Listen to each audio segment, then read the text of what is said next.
Vendredi 2 août de l'an 2024, mesdames et messieurs, bonjour et bienvenue dans votre rendez-vous matinal d'information Free Matin, votre rendez-vous matinal d'information, d'analyse et de divertissement sur ESAE Télévision. Bonne fête de l'indépendance à nouveau à tous les Béninoises et Béninois. Très heureuse de vous retrouver ce matin à suivre d'un instant à l'autre la une des journaux suivie de la pensée du jour qui vous sera présentée comme il est de coutume tous les vendredis matins par Abdelkader Achiro. À la suite de sa présentation, vous aurez droit au bulletin matinal d'information avec Hidayat Salifou. Au sommaire de cette matinale, vous suivrez quelques citoyens de la ville de Cotonou qui ont donné leurs appréciations sur le passage des différents corps d'armée. À suivre également le résumé de Joël Ataï Guédégbé sur les 64 ans d'indépendance du Bénin. Hubert Dossouyovo révèle les communes du Bénin dans le domaine du tourisme. L'actualité sportive vous sera présentée par Mouhidine Lawani au sommaire de cette page des sports. La sprinteuse béninoise Noélie Yarigo entre en lice pour les Jeux olympiques ce vendredi. La Fédération béninoise d'athlétisme s'apprête à organiser le championnat national d'athlétisme. Mathias Deguénon devient coach de l'AS Sobemap. À la suite de Mouhidine Lawani, vous aurez droit à la définition du jour avec Morissette Semasoussi. Ce matin, elle nous emmène à la découverte de l'expression « remettre la chapelle au milieu du village ». Le prénom du jour sera une présentation de Clémence Guénon à la découverte ce matin du prénom Jonas. Les trucs et astuces seront une présentation de Yasminato Mboto. Ce matin, elle nous fait découvrir 3 astuces au clou de girofle qui vont améliorer votre quotidien. Les prévisions astrologiques avec Diane Kouagou, à en croire le message des astres recueillis pour vous. Chers amis internautes, le signe le plus favorable ce vendredi est le signe vierge. Chers amis, en amour, une journée calme et harmonieuse vous attend. Profitez-en pour renforcer les liens avec votre partenaire. Côté santé, évitez les situations stressantes et accordez-vous des moments de détente. Et puis en fin d'émission, j'installerai pour vous le panel de discussion avec nos différents intervenants. On parle ce jour de la thématique œil pour œil où Dieu est amour. Voilà pour l'ossature de Free Matin de ce matin. On démarre tout de suite par la une des journaux.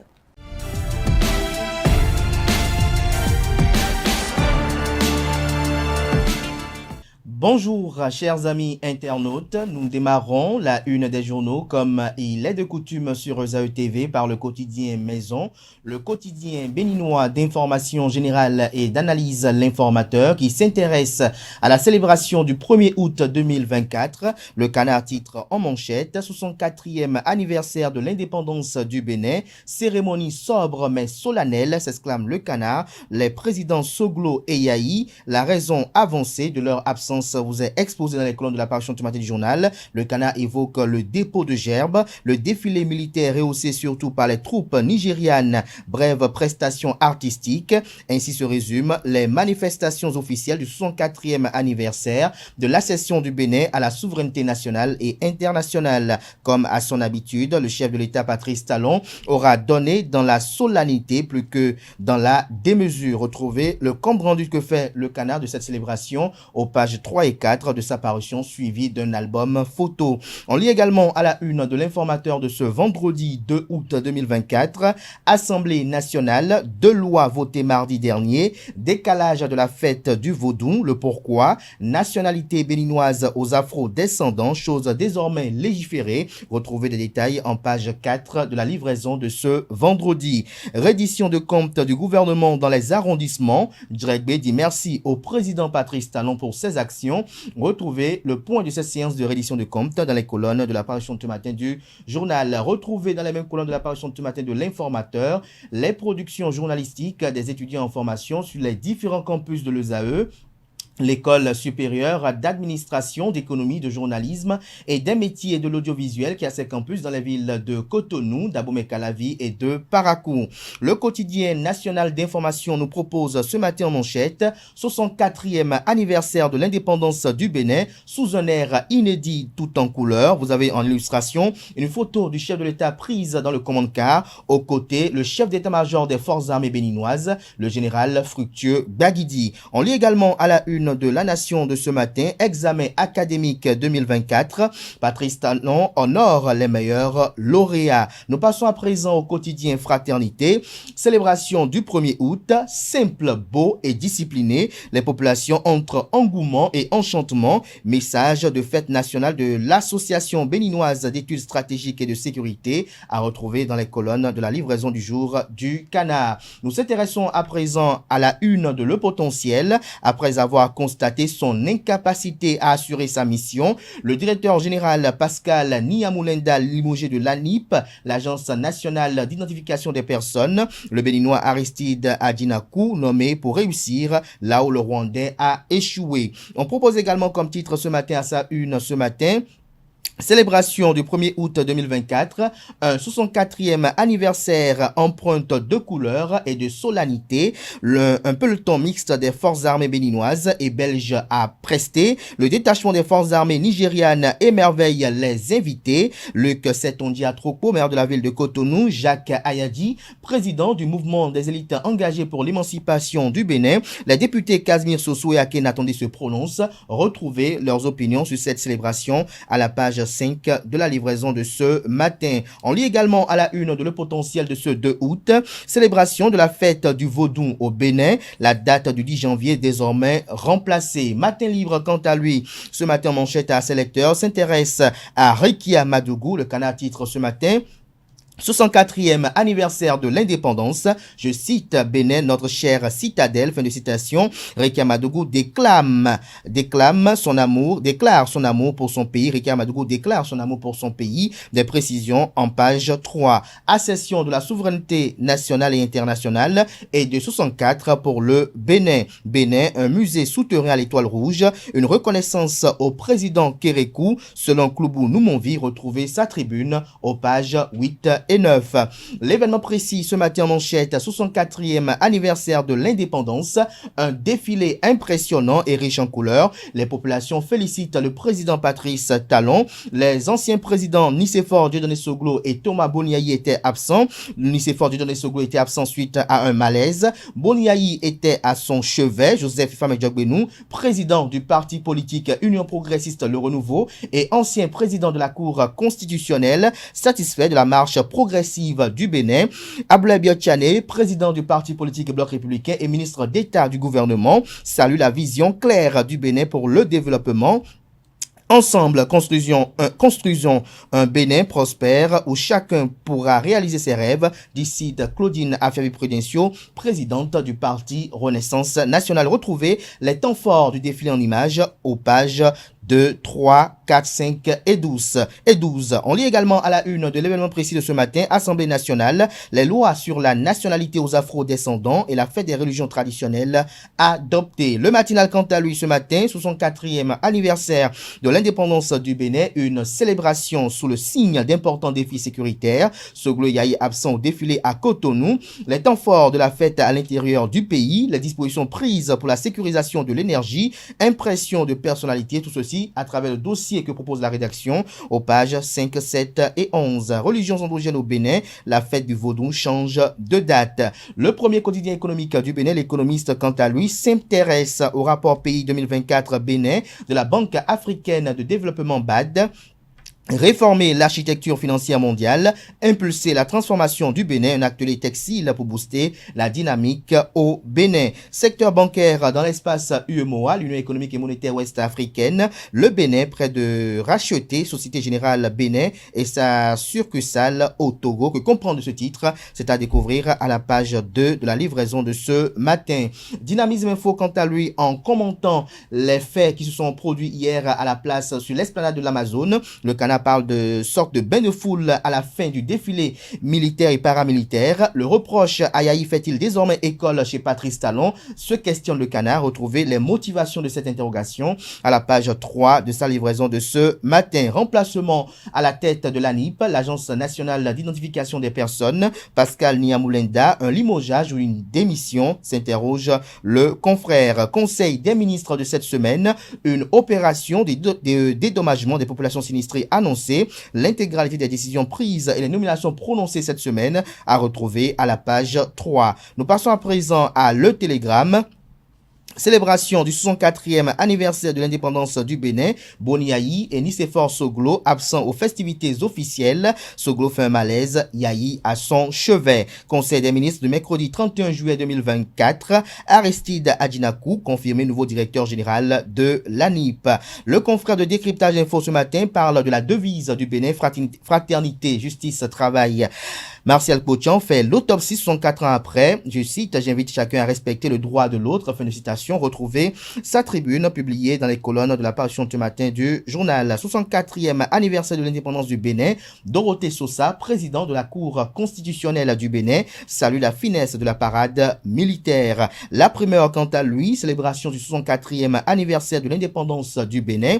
Le président Louis Béounou Vlavonou, président de l'institution parlementaire du Bénin et des députés, présent au riche défilé militaire. Retrouvez la participation des parlementaires à cette célébration de la fête nationale dans les colonnes de la livraison de ce matin du journal. Le quotidien L'Observateur, quant à lui, ce matin, nous propose en manchette: désignation du candidat de la mouvance présidentielle pour l'élection présidentielle de 2026. Voici pourquoi les primaires sont indispensables. Patrice Talon doit rester neutre et laisser libre choix aux partis politiques, estime le confrère. Le pays émergent, quant à lui, parle de la célébration de la fête du 1er août 2024 au Bénin. Les Béninois sont restés sur leur faim. Absence remarquable des anciens présidents, Nicéphore Dieudonné Soglo et Thomas Boni Yahi. Le président du parti politique Restaurer l'espoir RE de candidat Marie Azanaï déplore l'effritement des valeurs de notre devise. Le Progrès ce matin en manchette, célébration du 64e anniversaire de l'indépendance du Bénin, une fête sobre et remplie de solennité. Retrouvez des précisions dans les colonnes de la parution de ce matin du journal.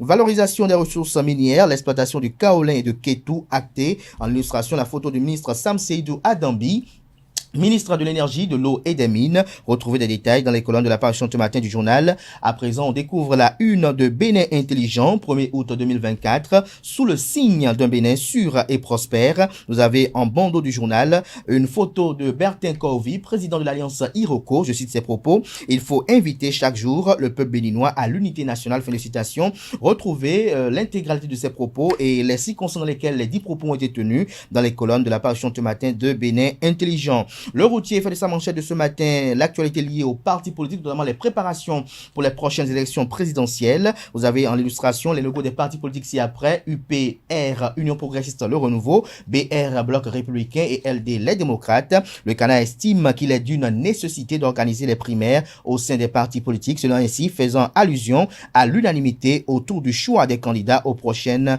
élections. Nous passons à présent à l'événement du jour, 64e anniversaire de l'indépendance du Bénin. Patrice Talon réédite l'exploit d'une célébration spéciale. Célébration de la fête de l'indépendance à Cotonou. Le maire de la ville de Cotonou, Luc Setonji Atropo, président de l'ANCB, l'Association nationale des communes du Bénin, accompagne la dynamique du président Patrice Talon. Sur la photo illustrative, vous apercevez l'édile de la ville de Cotonou donnant une poignée de main au président de la République, Patrice Talon. Nous bouclons avec l'hebdomadaire satirique et humoristique paraissant à Cotonou, Le Déchaîné du jeudi, qui cette semaine titre en manchette: les indépendances expliquées à papa. Vous avez une caricature où on aperçoit un père de famille, un enfant vautré dans un divan avec en main une manette de jeu, une console de jeu, et sa maman derrière le divan qui est adossée. Vous avez le papa qui dit, je cite: tout le monde parle d'indépendance, mais même le pays fête son indépendance. Et toi, tu ne veux toujours pas te prendre en charge en allant louer ailleurs, s'interroge le papa, et à l'enfant de rétorquer: papa, ce n'est pas ma faute, je suis indépendant comme les pays africains, indépendant sur papier, dépendant dans la réalité. Et la maman qui s'étonne, comme vous l'apercevez si bien, c'est sur cette note d'humour que prend fin, pas Frimatin, mais prend fin la une des journaux. Merci pour l'attention. On se retrouve tout à l'heure pour la pensée du jour.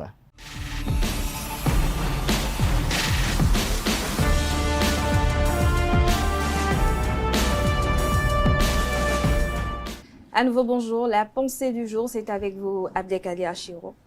Bonjour, Atifa Olafa, chers amis internautes, bonjour. Se marier avec quelqu'un est une décision très importante qu'il ne faudrait prendre à la légère. Le mariage est l'union de deux êtres qui se lient pour s'entraider sur la route de la vie. Il est le miracle qui transforme le baiser d'un plaisir en un devoir. Pour vous marier, cherchez une femme ou un homme qui veut bâtir un avenir avec vous, pas simplement partager un présent. Tombez amoureux d'une personne qui vous veut, qui vous attend, qui vous comprend, même dans la folie, une personne qui vous aide et vous guide, une personne qui est votre soutien et votre espoir en toutes circonstances. Car le véritable amour réside dans la compréhension et le soutien mutuel, même au-delà des disputes. Il est facile d'aimer dans les premiers moments quand tout va bien, mais l'amour véritable se prouve lorsque vous traversez ensemble les bons comme les mauvais moments. La chose la plus apaisante en ce monde, c'est quand quelqu'un embrasse vos blessures en ne les voyant pas comme des catastrophes de votre âme, mais simplement comme des fissures dans lesquelles y mettre son amour. Le mariage est et restera le voyage de découverte le plus important que l'homme puisse entreprendre. Merci à vous, Abdelkader Achiro. Pourquoi le mariage ce matin? Pourquoi le mariage? Parce que on constate de nos jours que il y a beaucoup de parents qui mettent la pression aux enfants, peut-être soit à la veille de l'anniversaire par exemple, ou peut-être à un moment donné de leur vie, lorsqu'ils estiment que l'enfant a quand même un âge donné. Les parents mettent beaucoup de pression aux enfants pour dire il est temps, pas de faire un enfant, mais de te marier. Il est temps, ce qui est quand même légitime au niveau des parents. Mais il revient à nous, enfants et autres, qui quand même restons encore dans le célibat et qui avons ce désir irrésistible de nous marier, de savoir que se marier, c'est une décision très importante. Choisir la mauvaise personne peut être fatal. Choisir la personne qui n'est pas appropriée peut nous faire partie de cette terre plus tôt que prévu. Et donc, le mariage est une décision très importante qu'il faut prendre, tant au plan sentimental, au plan émotionnel, au plan psychique et même spirituel, pour ne pas véritablement tomber dans des travers que l'on regretterait peut-être dans l'au-delà. Voilà. Donc, du coup, penser au mariage, c'est interpeller la conscience de nos amis internautes sur le fait qu'il ne faut pas regarder parce que maintenant c'est bon, parce que maintenant il m'offre des smartphones, parce que maintenant il arrive à me faire ça, me fait cela, que je peux me marier avec lui. Il faut penser au-delà des actes que l'on pose aujourd'hui, ce que l'intéressé avec qui on a ce projet de mariage là pourrait être. C'est vrai qu'on ne peut pas totalement définir un homme, mais je suis sûr et convaincu, comme je le dis toujours, le diable est dans les détails pour savoir ce qu'un être peut être demain. Voilà. Peut être demain. Vous soulignez quelque chose d'important, on va dire, parce que on remarque qu'à l'approche ou à la veille des anniversaires, des événements importants, les parents ont tendance à plus mettre l'accent sur la situation matrimoniale des parents. Oui, au-delà de l'euphorie que nous organisons au jour d'anniversaire, c'est que nous avons -1, nous approchons en grand pas vers la mort. Personne ne sait quand ça viendra. Ceux qui sont morts à 20 ans, à 18 ans, à 16 ans ou à 12 ans n'ont pas demandé à mourir à cet âge-là. C'est les événements de la vie. Et donc les parents sont inquiets de ce que, même s'ils font vœu de longévité, même s'ils espient tous vos péchés, même s'ils font tout pour que vous ayez la longévité comme eux ils l'ont jusqu'à cet instant précis, et ils ont la crainte quand même que si ce qu'on appelle chez nous en langue vernaculaire la mort subite, la mort soudaine vous touche, quel sera votre témoin? Parce que n'oubliez pas que les enfants sont notre témoin sur cette terre. Je suis par exemple le témoin de 2 personnes. On dira demain c'est l'enfant de tel, c'est l'enfant de tel. Alors lorsque vous partez, vous enragnez la descendance de ces 2 personnes-là, si éventuellement vous êtes un enfant unique. Donc comprenez un peu parfois aussi les parents dans les élans de mettre la pression pour dire amenez un mari à la maison, amenez votre épouse à la maison, on veut connaître. Mais dans le même temps, en voulant faire ce pas-là, il faut être précis par rapport à cela. Il faut vraiment réfléchir, vraiment analyser, explorer, écouter aussi les anciens, les aînés, ceux qui ont déjà fait quand même cette expérience avant de s'y engager pour ne pas regretter. Parce que lorsqu'on veut regretter, c'est que parfois on laisse même passer l'amour de sa vie. L'amour de sa vie. Et justement, parlant d'anniversaire, le vôtre, c'est demain. Ah oui, c'est demain et je vous attends. Vous nous attendez, mais on espère aussi, et on attend quand même notre invitation. Espérons le président du comité d'organisation pour le voir, pour la carte d'invitation. Ok, on vous souhaite alors, par anticipation, joyeux anniversaire. Joyeux anniversaire à Anel Dou aussi. Également. Et à Abel, voilà. Abel également. Merci à vous, Abdelkader Achiro. Merci pour cette pensée qui se veut toujours instructive. À présent, chers internautes, je vais convier en plateau Hidayat Salifou et Mouhidine Lawani.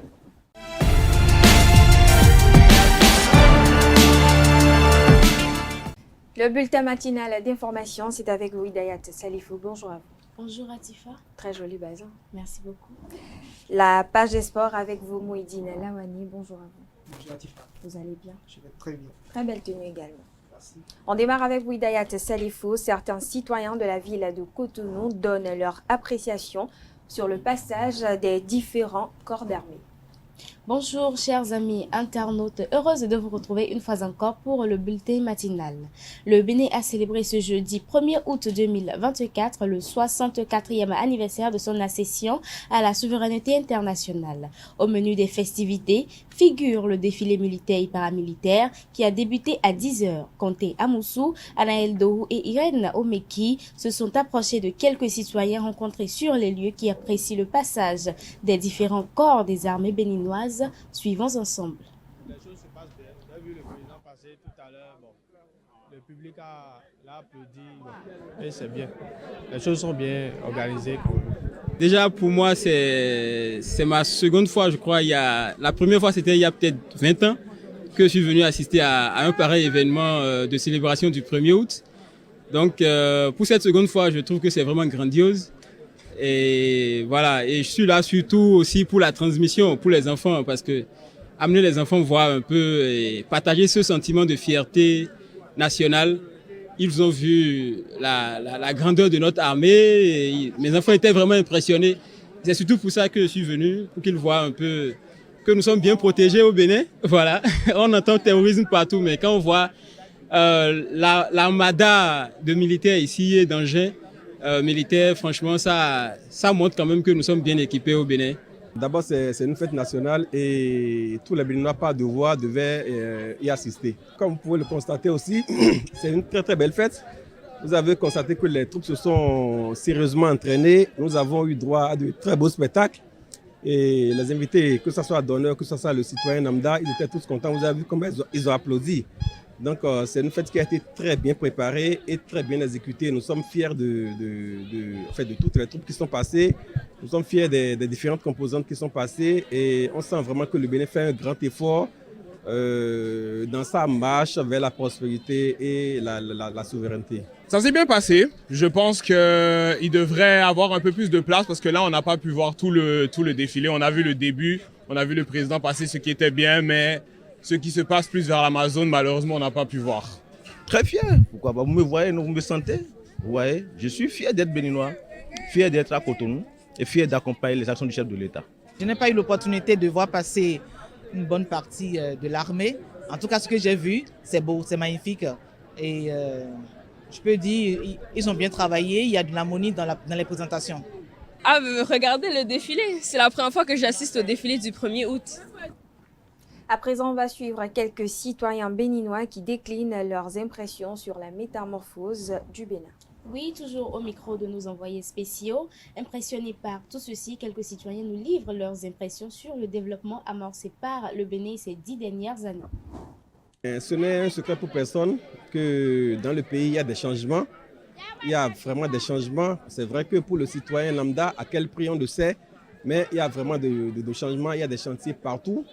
Il y a beaucoup de modernisation de beaucoup de villes. Donc, nous pouvons dire bravo au gouvernement pour l'effort continuel qu'ils font pour positionner le Bénin dans le concert des grandes nations. Nul ne peut ignorer les changements qu'il y a eu au Bénin au cours de ces 10 dernières années. Et au-delà des 10 dernières années aussi, hein, bien avant, tout pays, toute structure, toute institution est censée s'inscrire dans une certaine évolution au quotidien.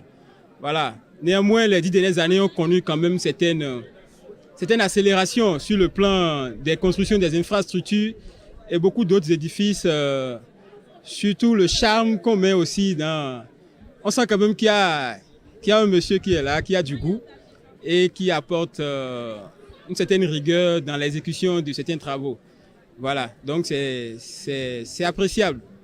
Beaucoup. Le développement qui se passe, c'est quelque chose qui, je pense, nous intéresse beaucoup pour les Béninois d'outre-mer, puisqu'on vient du Canada.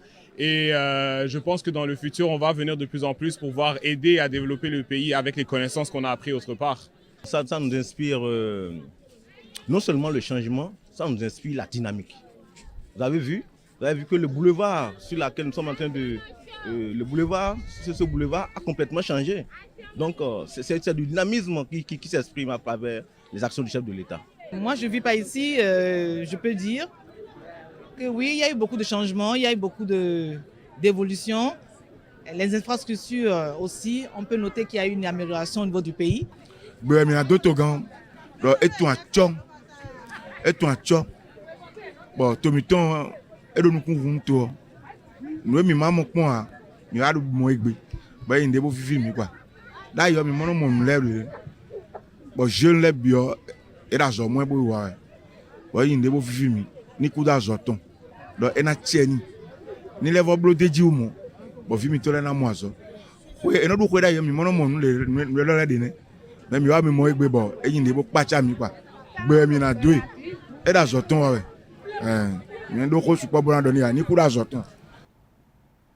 Après avoir suivi la célébration du 1er août 2024, des autorités présentes donnent leurs appréciations à propos. Restons dans le même contexte. Quelques autorités présentes apprécient la célébration suivant-les. Nos forces armées ont défilé de manière ordonnée, structurée. Et c'est la preuve que nous sommes en sécurité dans le pays. Et c'est d'autant plus vrai qu'on nous a montré une partie de nos équipements, toute chose qui garantit que les Béninois peuvent tranquillement vaquer à leurs occupations et développer le pays, car le chef de l'État et son gouvernement s'occupent de notre sécurité. J'ai été très impressionné, comme d'habitude, comme les années précédentes. Le défilé a été très bien organisé, bien structuré. Les choses se sont déroulées dans le temps. Ça devait commencer à 10h00, ça a commencé. Ça, c'est l'empreinte du président Talon. C'est ça qu'il y a de nouveau dans le pays. Tout s'est bien passé. Les impressions sont excellentes. Le président et son gouvernement ont mis les petits pas dans les grands pour faire de cette fête un événement national, un événement grandiose qui a vraiment fasciné tout le public qui est venu. Non seulement ceux qui sont arrivés, mais ceux qui l'ont suivi à travers donc, la télévision. La fête a été très jolie, car nous avons le chef de l'État a fait une autre face, a donné une autre raison à cette fête 64e officiellement. Ça nous a vraiment marqué et je la félicite beaucoup, je l'apprécie beaucoup, surtout l'invitation des Nigérianes et des Belges. Ça a changé le goût de la fête en matière de réalisation et tout, c'est nickel. Et j'apprécie vraiment le chef de l'État. Ça a été une très belle célébration avec différents tableaux et on lisait sur le visage de chacun vraiment la joie et l'esprit du patriote véritablement auprès de chacun d'entre nous. C'est toujours heureux de savoir qu'on appartient à une nation, que la nation se porte très bien et de voir les différentes forces armées dans leurs différentes composantes défiler et montrer combien le pays est riche d'une manière ou d'une autre. Donc pour moi, ce fut une très belle fête, bien organisée et un particulier bravo à toute l'équipe d'organisation et à toutes les personnes qui ont travaillé d'une manière ou d'une autre pour la réussite de cette fête. La chose qui nous a marqué le plus, c'est le rajeunissement quasi total de nos éléments de force de sécurité et de défense nationale. Chaque année, c'est un bilan. Et nous nous rendons compte que depuis 8 ans, que le bilan devient de plus en plus positif en termes de réalisation.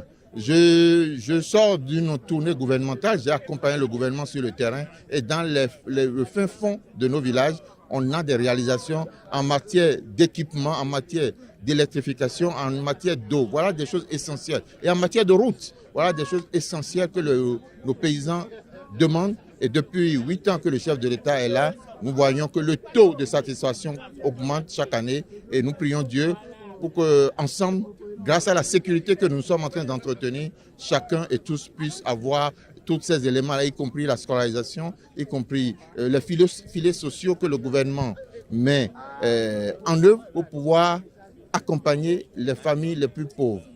Je suis très optimiste quant à l'avenir. D'ailleurs, là, je reviens de la tournée gouvernementale. J'étais au nord, on est allé expliquer aux populations toutes les avancées qu'il y a depuis l'avènement de la rupture depuis 8 ans. Et les populations nous ont écoutés, on a recueilli aussi leurs avis, on a recensé tout, on va remonter pour que le gouvernement et le président prennent des mesures. Ce qui est sûr, on est dans une bonne lancée. Globalement, on est satisfait, les populations sont satisfaites. Joël Ataï Guédégbé fait un résumé à propos des 64 ans d'indépendance du Bénin. Exactement, ce jeudi 1er août 2024, le Bénin a célébré avec fierté le 64e anniversaire de son accession à la souveraineté nationale et internationale. Depuis 1960, le pays a relevé de nombreux défis. Joël Ataï Guédégbé, acteur de la société civile, expert en gouvernance, fait le point de ce qu'on peut retenir de ces 64 ans d'anniversaire en mettant un accent spécial sur la période de 2016 à nos jours, notamment la gouvernance de Patrice Talon. Il s'exprime au micro de Nonsirine Fatoumbi et de Francis Fahami. 64 ans d'accès à la souveraineté internationale, comme vous dites. Notre pays est rentré dans le concert des nations par cet événement ou à travers cette date-là. Mais il est évident que plus d'un demi-siècle après, nous n'y sommes toujours pas et que nous sommes loin de nous être réellement développés, d'avoir réussi à soutenir certains défis, en tout cas à donner davantage d'espérance à nos compatriotes et de raison de croire en leur pays. Donc ce moment de commémoration pourrait être en partie un moment de célébration, mais j'ose croire qu'il sera encore plus un moment de méditation pour nous, pour voir ce que nous pourrions faire en mieux. On parle de plus en plus de la vision 2060. Donc pour les années à venir, qu'est-ce qu'on peut faire en mieux devrait nous préoccuper. Et en attendant cela, il est important que dans le concert des nations, dans la sous-région, ou pour ne pas dire notre voisinage, le Bénin retrouve la tranquillité, le bon voisinage, la vie dans le concert des nations commence comme ça. Et on ne choisit pas ses voisins. Et le Bénin, me semble-t-il, a quand même quelque chose à apporter aux autres peuples de la sous-région, aux autres États. Il y a moyen pour nous de mieux nous entendre avec les uns et les autres et de nous montrer effectivement plus utiles à travers les organismes qui nous regroupent ou ce que nous pourrions être en train de faire. Le Bénin est résolument une terre hospitalière. Nous avons symboliquement, pour ne pas dire effectivement même, décrété la liberté de circulation et d'entrée pour tous les Africains. Au Bénin, nous n'avons pas beaucoup à offrir, mais nous avons notre hospitalité, nous avons notre volonté d'intégration sous-régionale et probablement d'interpellation du reste du monde. À présent, on aborde les raisons de l'absence des anciens présidents Nicéphore Soglo et Boni Yayi aux manifestations du 64e anniversaire d'indépendance du Bénin. À l'esplanade de l'Amazone ce jeudi 1er août, Nicéphore Soglo et Boni Yayi, tous deux anciens présidents de la République, n'ont pas assisté aux manifestations officielles marquant le 64e anniversaire d'indépendance du Bénin. Et ce, malgré l'invitation officielle qui leur a été adressée. Selon les journalistes de la télévision nationale qui ont commenté le défilé militaire ce jeudi 1er août 2024, un malaise du président Soglo serait la cause de l'absence des deux anciens présidents. Boni Yayi, très proche de Nicéphore Soglo depuis quelque temps, a décidé de rester à son chevet jusqu'à son rétablissement. Hubert Dosouyovo révèle les communes du Bénin dans le domaine du tourisme. Exactement, à la découverte des potentialités des sites touristiques de la commune d'Adjara, Toribosito, la site touristique par excellence et regard touristique sur l'arrondissement de Paou dans la commune de Huida. 3 œuvres portant les initiales de Hubert Olivier Dosouyovo, ingénieur agronome spécialiste en gestion des ressources naturelles et du développement touristique durable. On l'écoute au micro de Leandro Kodo. C'est une étude qui a été financée par la commune d'Adjara Donc, nous avons conduit entièrement l'étude. Le rapport de consultation étant rendu disponible, il fallait, moi, en tant que scientifique, en tant que chercheur, consultant et auteur de plusieurs travaux, de plusieurs articles, aller au-delà de ce simple rapport. Il fallait, en tant qu'ambassadeur du développement touristique de la commune d'Adjara, aller à l'étape de publication d'ouvrages, de livres rendus disponibles à tout le monde, simplement parce que le développement touristique incombe à tous. Des gens, qu'ils soient au Bénin ou à l'extérieur du pays, ils ont besoin de découvrir les ressources dont disposent les communes comme Adjara pour éventuellement contribuer à l'épanouissement de la population dans le domaine touristique, pour contribuer à ériger de nombreuses infrastructures dans le domaine touristique.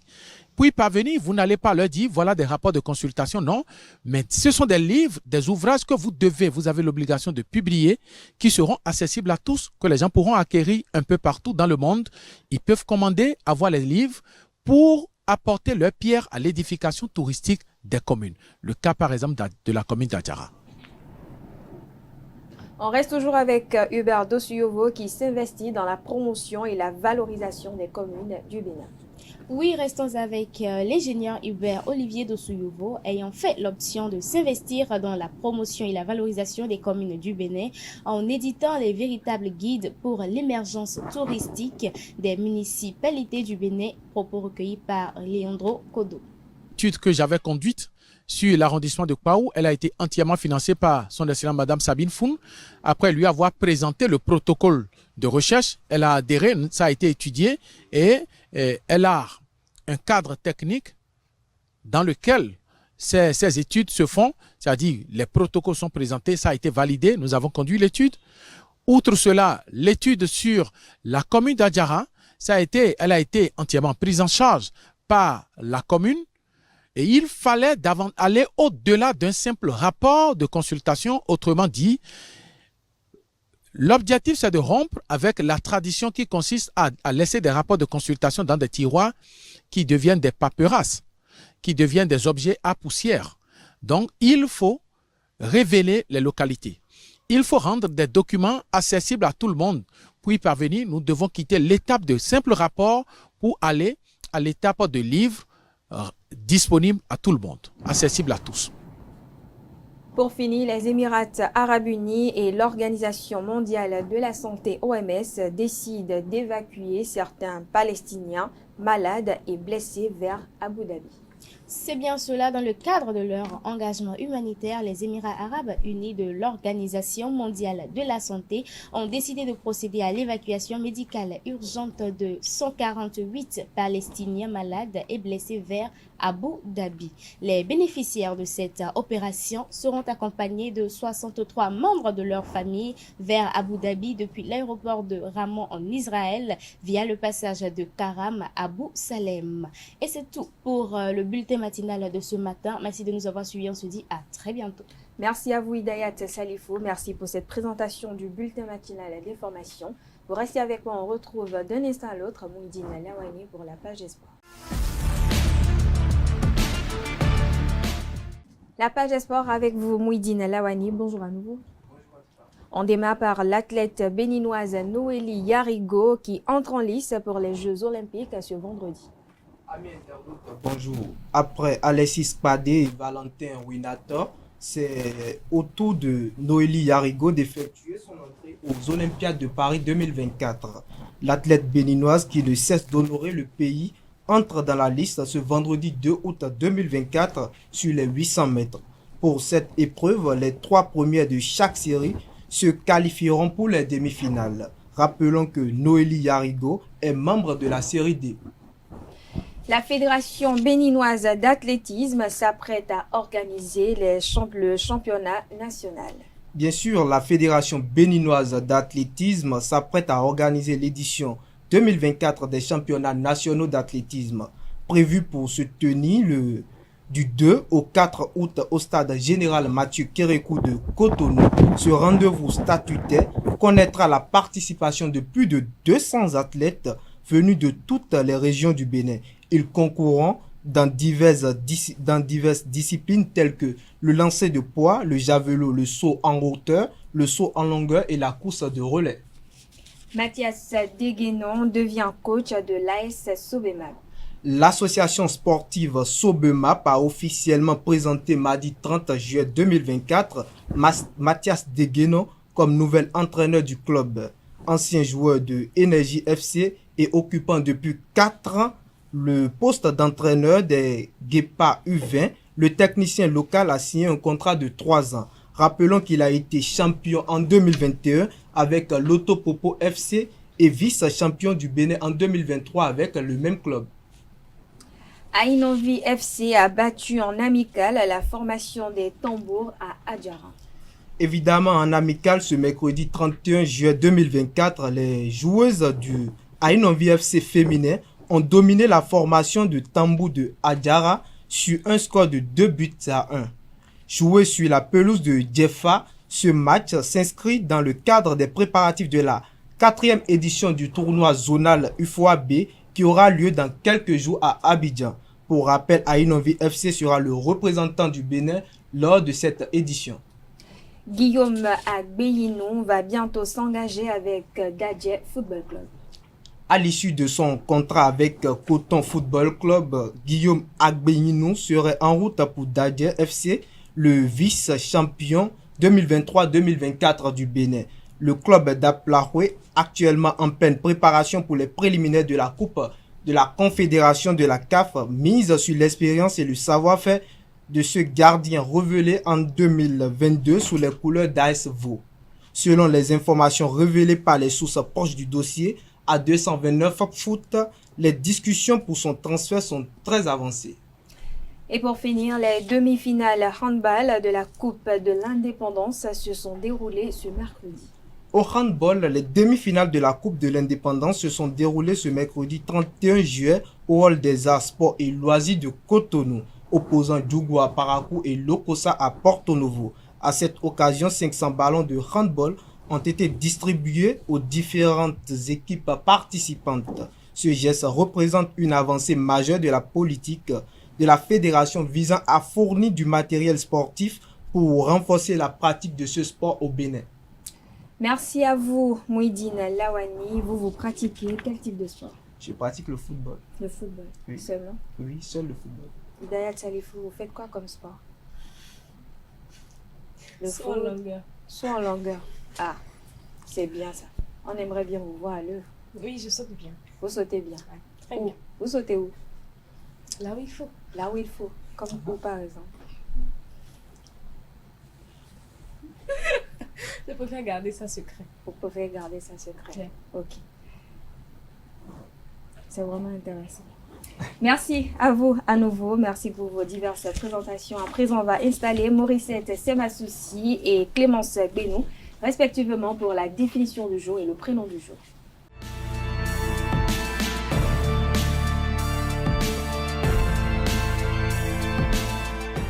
La définition du jour, c'est avec vous, Morissette Semasoussi. Bonjour à vous. Bonjour à Tiffany. Vous allez bien? Oui.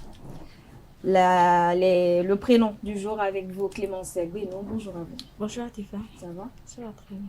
On démarre avec vous, Morissette Semasoussi. Ce matin, vous nous faites découvrir l'expression « remettre la chapelle au milieu du village ». Amis internautes, bonjour et bienvenue dans notre rubrique l'expression du jour. Aujourd'hui, nous allons explorer une belle expression française, remettre la chapelle au milieu du village.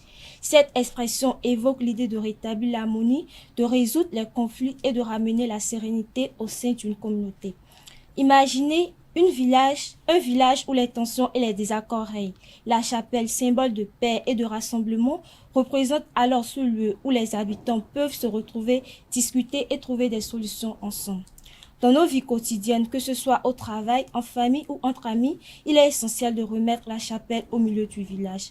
Cela signifie prendre le temps d'écouter les autres, de comprendre leurs préoccupations et de chercher ensemble des solutions pacifiques. Alors la leçon à retenir est que face aux divergences, il est essentiel de favoriser la communication pour transformer les conflits en opportunités de rapprochement. N'oublions pas d'apporter la chapelle dans nos interactions quotidiennes. Amis internautes, voilà ce qu'on peut retenir de la définition de ce jour. Merci de m'avoir suivi et à la prochaine. Merci à vous, Morissette Semasoussi. Est-ce que vous remettez la chapelle au milieu du village? Oui. Dans quel cas? Dans tous les cas, lorsque je vois que je suis dans les problèmes et tout, je ramène la chapelle au milieu du village. Vous prenez le temps d'écouter vos camarades Oui. lorsqu'il y a des conflits? Oui. Vous êtes sûr? Oui. Clémence Beno peut témoigner. Moi, j'aime pas la paix. Vous n'aimez pas la paix? Non. Pourquoi? Vous êtes tout le temps en conflit? Non, c'est pas ça. Juste, c'est comme ça, j'aime pas. Vous aimez quand il y a toujours des tensions? Vous avez le sang chaud? C'est ça? Oui. Ok. Merci à vous, Morissette. C'est pas souci. Vous restez avec moi. On retrouve Clémence Beno pour le prénom du jour.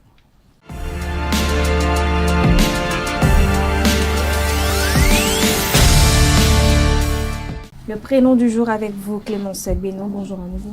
Bonjour Atifa. Ce matin, on parle du prénom Jonas. Oui, amis internautes, bonjour et heureuse de vous retrouver ce matin avec le prénom du jour comme annoncé.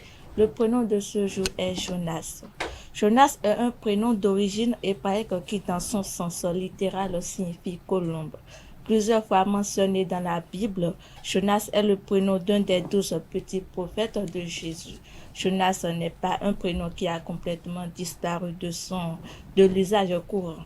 Spirituel, franc, simple, les Jonas sont aussi équilibrés, paisibles et sereins. Ils ont toujours une attitude optimiste et leur enthousiasme inébranlable fait qu'ils sont toujours les premiers à partir à l'aventure. Extrêmement généreux, ils sont aussi très sociables. En amour, il est en réalité assez romantique. Il cherche la femme parfaite, celle de ses rêves et pourra même se montrer possessive lorsqu'il l'aura trouvée. Et c'est tout pour le prénom de ce jour. Merci. Merci à vous, Clémence Beno. Vous connaissez les Jonas? Non, seulement un. Et est-ce qu'il il convient à la définition que vous avez donnée ce matin? Oui. Vous? Oui? Oui. Morissette, vous connaissez le Jonas? Non. Aucun. Non. Dommage. Merci à vous, Clémence Beno. À présent, on va installer Yasmina Tumboto et Diana Kwago, respectivement pour les trucs et astuces et les prévisions astrologiques.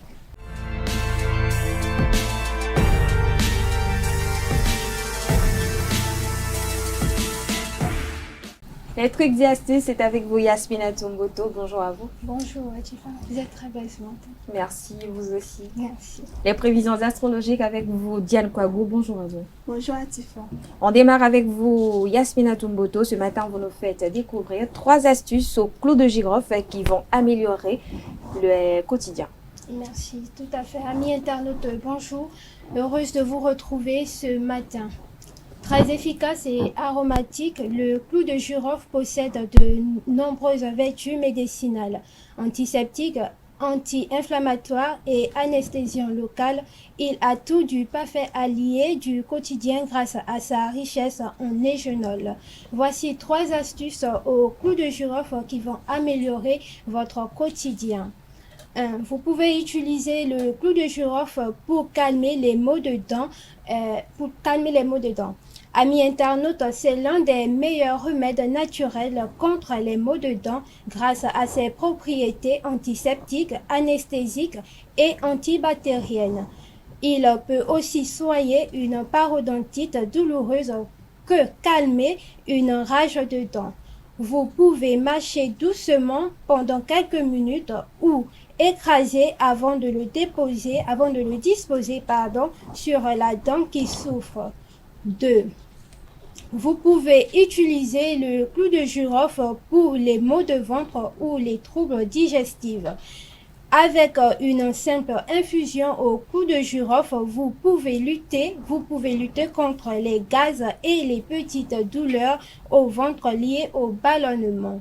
Pour cela, 3 à 4 clous infusés 10 minutes dans 250 ml d'eau feront l'affaire.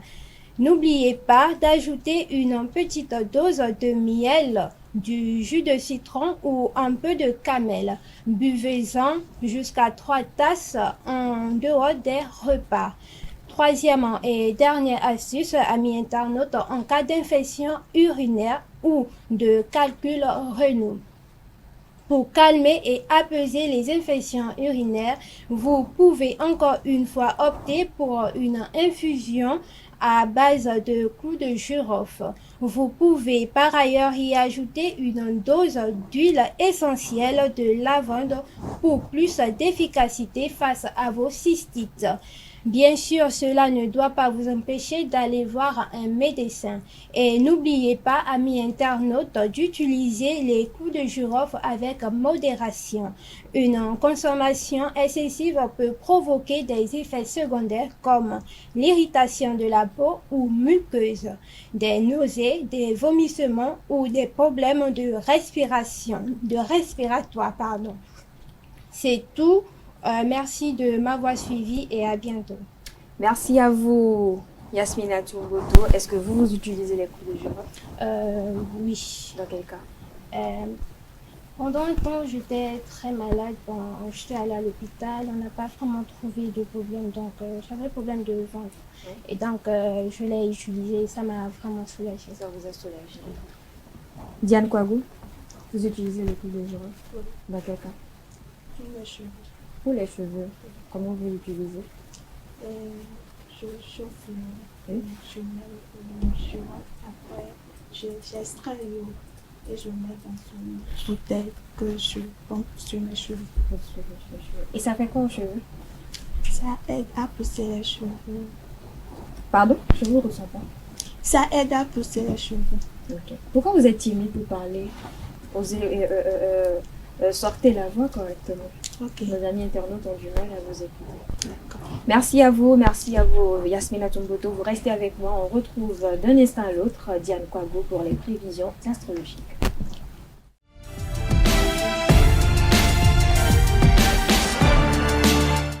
Les prévisions astrologiques avec vous, Diane Kouagou. Amis internautes, bonjour. Ravi de vous retrouver ce matin avec les prévisions astrologiques. Les astres de ce 2 août abordent les aspects amour et santé. Amis Bélier, en amour, vous pourriez ressentir une connexion profonde avec votre partenaire aujourd'hui. Les célibataires, une rencontre inattendue pourrait vous surprendre. Côté santé, faites attention à ne pas vous surmener. Un peu de repos et de relaxation vous fera du bien. Les natifs du signe Gémeaux, en amour, des tensions pourraient surgir. Essayez de rester calme et d'écouter l'autre. Côté santé, privilégiez les activités qui apaisent l'esprit comme la méditation et le yoga. Que vous soyez Cancer, en amour, vous serez entouré de tendresse et de soutien. Profitez de ces moments de douceur. Côté santé, prenez soin de votre système digestif en évitant les excès alimentaires. Quant aux amis du signe Lion, votre charme naturel est à son apogée en amour. C'est le moment idéal pour des rencontres ou pour raviver la flamme de votre couple. Côté santé, une activité physique intense vous aidera à canaliser votre énergie débordante. Les natifs du signe Vierge, en amour, une journée calme et harmonieuse vous attend. Profitez-en pour renforcer les liens avec votre partenaire. Côté santé, évitez les situations stressantes et accordez-vous des moments de détente. Les natifs du signe Balance, en amour, vous pourriez être tentés par des aventures. Assurez-vous de savoir ce que vous voulez vraiment. Côté santé, la modération est de mise. Évitez les excès, qu'ils soient alimentaires ou autres. Scorpion, vos émotions sont intenses aujourd'hui en amour. Essayez de les exprimer de manière constructive. Côté santé, vous devriez prendre soin de votre santé mentale en vous accordant des moments de solitude et de réflexion. À présent, chers amis Sagittaires, en amour, une nouvelle romance pourrait naître. Les relations existantes sont marquées par la complicité et le soutien mutuel. Côté santé, une activité en plein air vous sera bénéfique. Profitez de la nature pour vous ressourcer. Les natifs du signe Capricorne, en amour, soyez ouverts aux discussions. Une communication claire évitera les malentendus. Côté santé, prenez soin de vos articulations. Un peu d'exercice doux comme la natation peut vous faire du bien. Si vous êtes du signe Verseau, en amour, des surprises agréables vous attendent. Laissez-vous porter par les événements. Côté santé, évitez les excès et maintenez une routine saine pour rester en forme. Pour finir, les natifs du signe Poisson, en amour, la tendresse sera au rendez-vous. Profitez de cette journée pour passer des moments intimes et romantiques.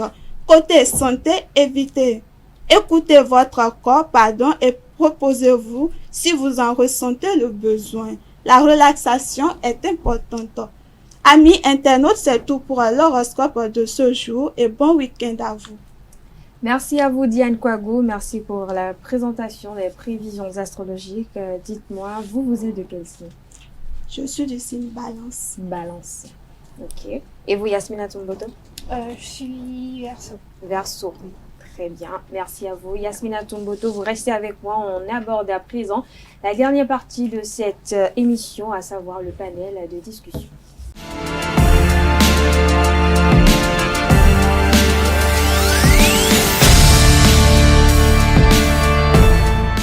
Œil pour œil ou Dieu est amour, c'est le thème du panel de discussion de ce vendredi. Et pour en débattre, je suis entourée de Carles Kitone. Bonjour à vous. Bonjour à vous, Atifa Alafa. Bonjour à nouveau, Yasmina Toumboto. Bonjour Atifa. Bonjour à Abdelkader à nouveau et bonjour Espérons Nokome. Bonjour. Alors, on parle de œil pour œil, dent pour dent. D'entrée, je vais m'adresser à vous, Carles Kitone. Qu'est-ce que vous inspire cette expression? Ça me rappelle juste mon père qui a toujours dit que si la reine devait répondre à la reine, oui.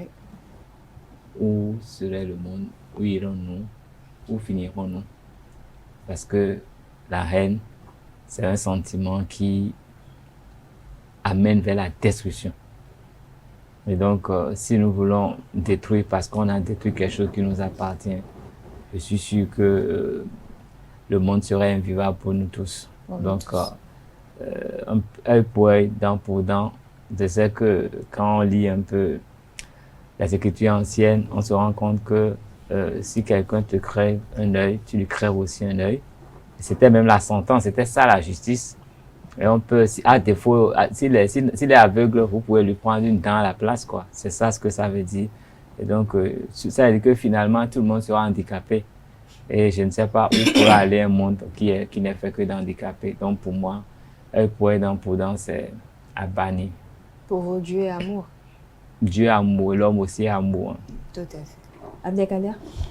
On pourrait quand même opiner sur cette assertion sans remonter un peu à la Genèse, parce que je crois que l'expression est née sous le règne d'un roi de Babylone qui, à l'époque, avait décidé d'instaurer cette loi parce qu'à un moment donné, la violence individuelle prenait une certaine propension. C'est-à-dire que les gens, en voulant se venger parfois, parce que juste l'autre peut-être l'a piétiné, ou peut-être l'autre a fait tomber un sac sur lui, pouvait aller en ôter la vie à l'autre. Et donc, on parlait d'œil pour œil, dent pour dent, pour essayer de canaliser un peu les élans de vengeance pour que les gens n'aillent pas au-delà de ce qui a été commis comme forfait en réalité. Mais avec le temps, cette expression, il faut noter qu'elle a évolué et elle a été travestie de l'essence de son sens. Comme Carles Kitone l'a dit aussi dans la Bible, c'était ça aussi qui était comme une sorte de justice avant que les juges entrent en jeu et autres. C'est-à-dire que quelqu'un qui, par exemple, creve un œil à quelqu'un, on lui creve aussi son œil. C'est parce qu'il a crevé un œil à quelqu'un qu'on lui coupe le bras. C'est parce qu'il a crevé un œil à quelqu'un. Et c'était une manière aussi d'éduquer aussi. Et avec le temps, les gens en ont parlé aussi dans la charia chez les musulmans, où on dit quand quelqu'un vole, on le coupe une main. Quand quelqu'un fait tel acte, on le fait ça.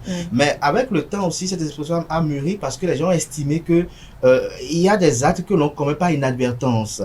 Et que lorsqu'on commet ces actes par inadvertance, il faut peut-être punir, mais pas aller à peut-être créer cette entorse sur la personne parce que ça fait la promotion de la haine, comme le dénonçait Carles Kitone. Donc, il y a tous ces paramètres-là qui vont annoncer. Mais aujourd'hui, beaucoup de gens l'utilisent dans le courant de la vie pour faire recours à ce que j'appelle la réciprocité dans les relations. C'est-à-dire que œil pour œil, dent pour dent. Je crois que chez nous, en Yoruba, il y a l'expression qui dit c'est-à-dire que fais-moi, je te fais. C'est-à-dire que quoi? Lorsque tu m'achètes un biscuit, je m'arrange aussi à t'offrir aussi un biscuit. Lorsque tu me bondes d'amour et de bénédicité, moi aussi je fais en sorte de te bonder d'amour l'amour de bénéficier. Lorsque lui prends mes problèmes, tes problèmes, je fais en sorte de faire aussi tes problèmes, mes problèmes. Donc, avec le temps, les gens ne comprenant pas bien. Je crois que même l'artiste Fally Ipupa même a chanté même.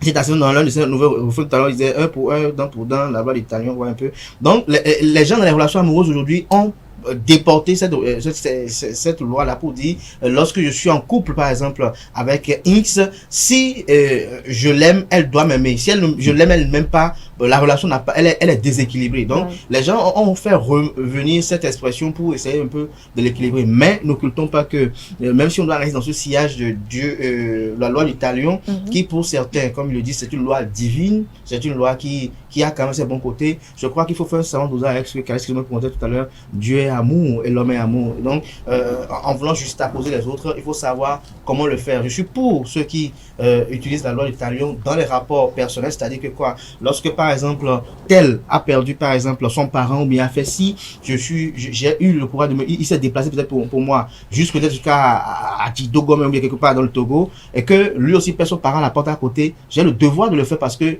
il l'a fait ainsi, ouais un peu, et ne pas parfois dire que parce qu'il n'a pas été à ma cérémonie, je veux pas y aller. Il faut quand même qu'on essaie un peu de revoir un peu par rapport à ça. De revoir un peu. Alors Yasmina Toumboto, est-ce que vous vous rendez le mal par le mal? Merci pour la parole. Comme disait Calès, c'est quelque chose à bannir. Moi, je dis que c'est pas à bannir parce que si, comme il a dit... Ce n'est pas à bannir pour vous? Oui. Pourquoi? Parce que si tu me fais quelque chose que genre, je sens que c'est un truc qui m'a vraiment blessé, je veux pas te pardonner aussitôt, ou bien je veux pas du tout te pardonner. C'est-à-dire que faut pas, ce que tu n'aimerais pas qu'on te fasse, ne le fais pas à l'autre en fait. Donc si tu me fais quelque chose, je vais forcément te rendre ça. Peut-être pas de la manière dont tu m'as fait ce mal, mais d'une autre manière en fait. Donc pour moi, c'est pas du tout à bannir. Et si avant c'était dans les temps, pourquoi pas continuer en fait? Donc pour vous, fondamentalement, œil pour œil, dent pour dent. Ah ouais, c'est ça. Dieu n'est pas amour. Bon, Dieu est amour dans d'autres contextes. Dans d'autres contextes. Est-ce que vous nous connaissez? Non, mais je suis très content de... Moi j'applaudis. Non, mais je suis très content de sa manière d'analyser et tout. Et on ne doit pas bannir un pour eux, temps pour temps. Vous savez, il y a aussi la nature. Moi, je préfère laisser la nature juger. Si tu me fais du mal, je te regarde juste et puis je laisse le temps gérer le reste. Mais il y a des gens, eux, ils te font du mal consciemment. Sciemment. Oui, sciemment. Ils te font du mal sciemment. Et après, ils se cachent derrière le fait que bon, je vais passer pour te présenter des excuses et autres. Qu'est-ce qu'on va dire par rapport à cela? Quand la personne sait très bien que tu es là, il te piétine. Là, on va pas. Non, tu lui dis non, tu ne me piétines pas. Là, tu lui rentres automatiquement, là, tout de suite. Là, il sait. Tu le têtes? Non. Tu le pétanques.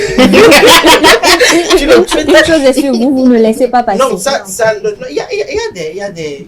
C'est sur deux aspects. Oui. Il y a des cas, il faut laisser passer. Mais il y a des cas, il ne faut pas laisser passer. Dans quel cas, par exemple, vous ne laissez pas passer? Vous devez rendre tout pour tout. Par exemple, si tu m'humilies en public, ça ne passe pas. Vous n'aimez pas qu'on vous humilie en public? Tu ne m'humilies pas en public et après tu passes pour me présenter les excuses. Sauf si tu rassembles tous ceux qui sont là et tu me représentes encore les excuses. Là, c'est bon.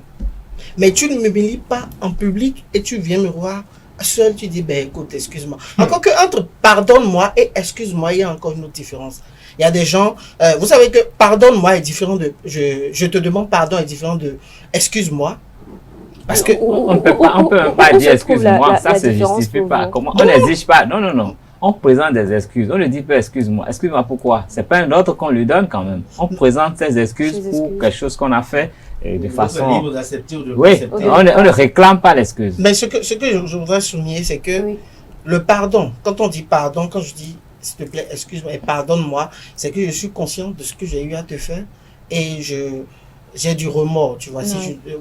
Maintenant, quand je te dis, je te présente mes excuses, ça peut ne pas pour voiler la face ou juste pour ne pas offenser cette personne. Juste pour continuer. Et puis, il faut aussi dire que de nos jours, les gens sont vraiment méchants.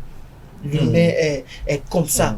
Je vous entends parler et ça me rappelle cette phrase de l'artiste Fally Ipupa qui, dans une interview, a dit que c'est facile d'offenser quelqu'un et de revenir s'excuser pour dire ah, pardonne-moi, je ne Voilà, l'ai pas fait voilà. exprès et tout. Pourtant, la personne était bien consciente. Mais ça m'amène à vous poser cette question. Il y a quand même de ces personnes qui font des choses, qui posent des actes, qui, peut-être dans leur entendement, ne jugent pas cela méchant, mauvais, mais pour son vis-à-vis, c'est que la personne l'aurait fait exprès.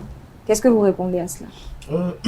Moi, j'arrache vite la parole parce que je vois que tout ce qu'on a dit n'est pas Très, du gré. très rapidement. N'est pas du gré de notre ami pasteur qui est avec nous sur le plateau parce que tous ceux qui ont la grande foi, parce que ça, il faut respecter aussi cela parce que avoir la foi en Christ, avoir la foi en Mahomet, c'est un exercice périlleux, je crois. Et y parvenir, vraiment, ça mérite quand même que l'on salue cela parce que arriver à respecter toutes les restrictions qu'impose nos religions, je crois que c'est quelque chose à saluer. Mais je tiens à préciser une chose, en quittant l'argumentaire d'Espéro pour préciser pas l'humiliation, parce que vous avez posé la question de savoir quelles sont les offenses que l'on peut commettre et qui sont parfois impardonnables. Il n'y a pas de l'humiliation. L'humiliation, comme j'ai eu à le dire une fois à l'heure de mes pensées, elle est vénéneuse, elle est pire que la mort. Vous savez, lorsque on vous humilie publiquement, je ne sais pas si ça vous est arrivé une fois. Vous avez les pieds lourds, vous ne savez même pas quoi faire, vous ne savez plus, vous êtes déboussolé pratiquement même. Et vous imaginez que quelqu'un vous humilie publiquement, par exemple, vous devez ouvrir la place de l'Amazon, à la place de l'Amazon devant des personnes, et bien vous en 2 minutes, dit pardon. Ce pardon sera accepté, ces esprits seront acceptés.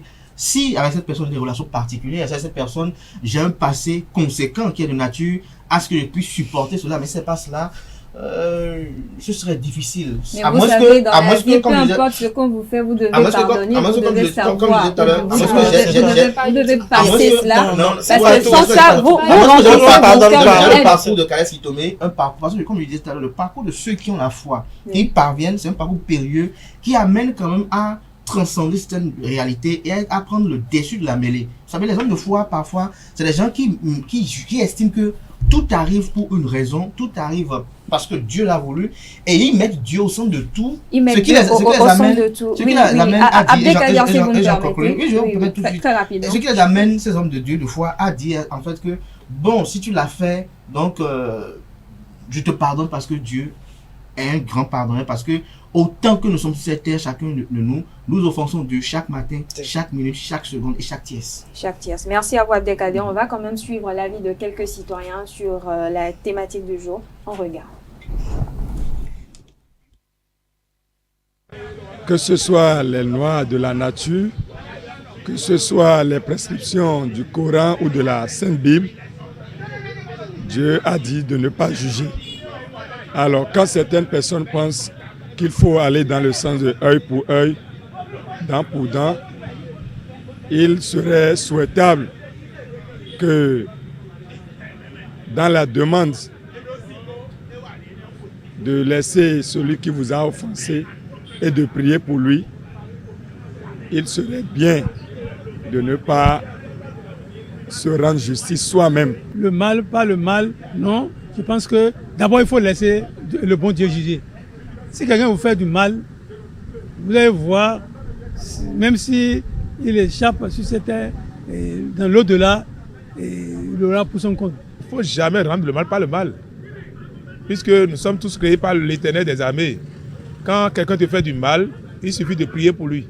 Que ce soit de manière naturelle ou de manière divine, la justice se rendrait. Donc, je ne conçois pas que nous soyons dans la dynamique de rendre le mal par le mal. Au contraire, il faut prier pour celui-là qui nous a offensés, pour qu'il change et pour que demain, il puisse constater que le mal qu'il nous a fait nous a aidé à grandir et que lui-même pouvait éviter de se faire ce mal-là et grandir aussi. Il y a dans certains cas, bon, vous pouvez chercher à vous venger, mais bon, ce qui est plus conseillé c'est qu'il faut laisser au bon Dieu de juger. Et je préfère ça en tant qu'un musulman, un fidèle musulman. Mais s'il a commis une adultère avec ma femme, cela veut dire que c'est la femme qui a d'abord accepté. Je prends mes précautions pour laisser la femme à lui et c'est fini.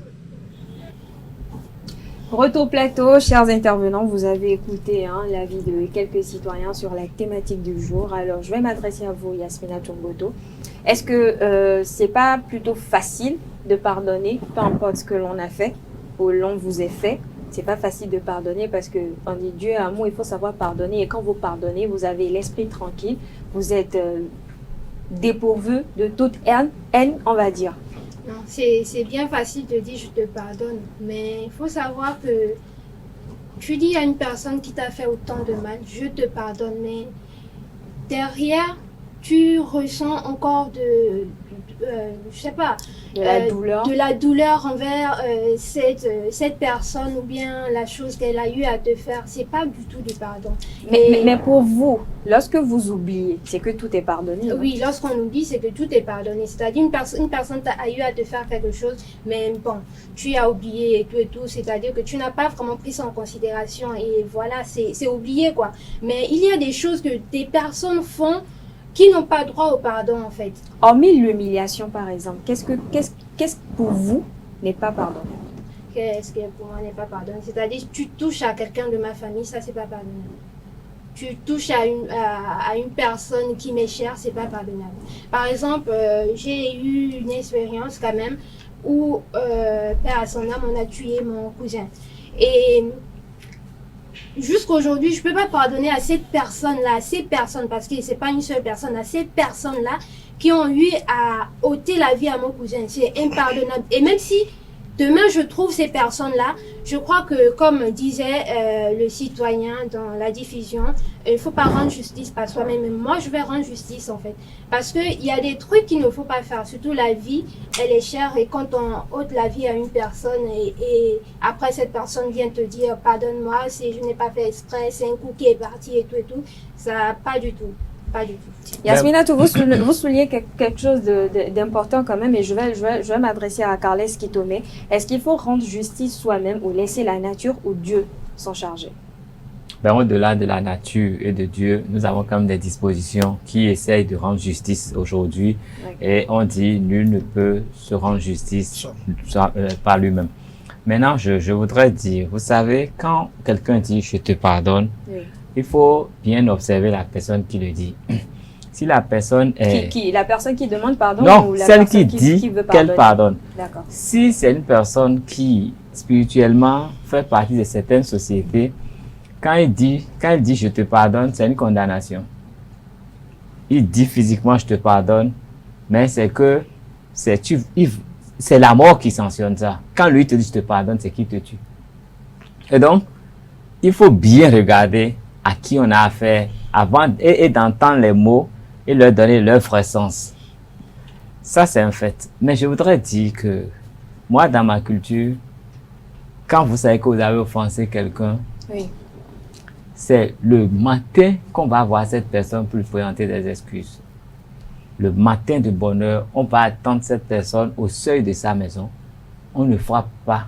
Et quand la personne sort, on salue poliment et on présente ses excuses.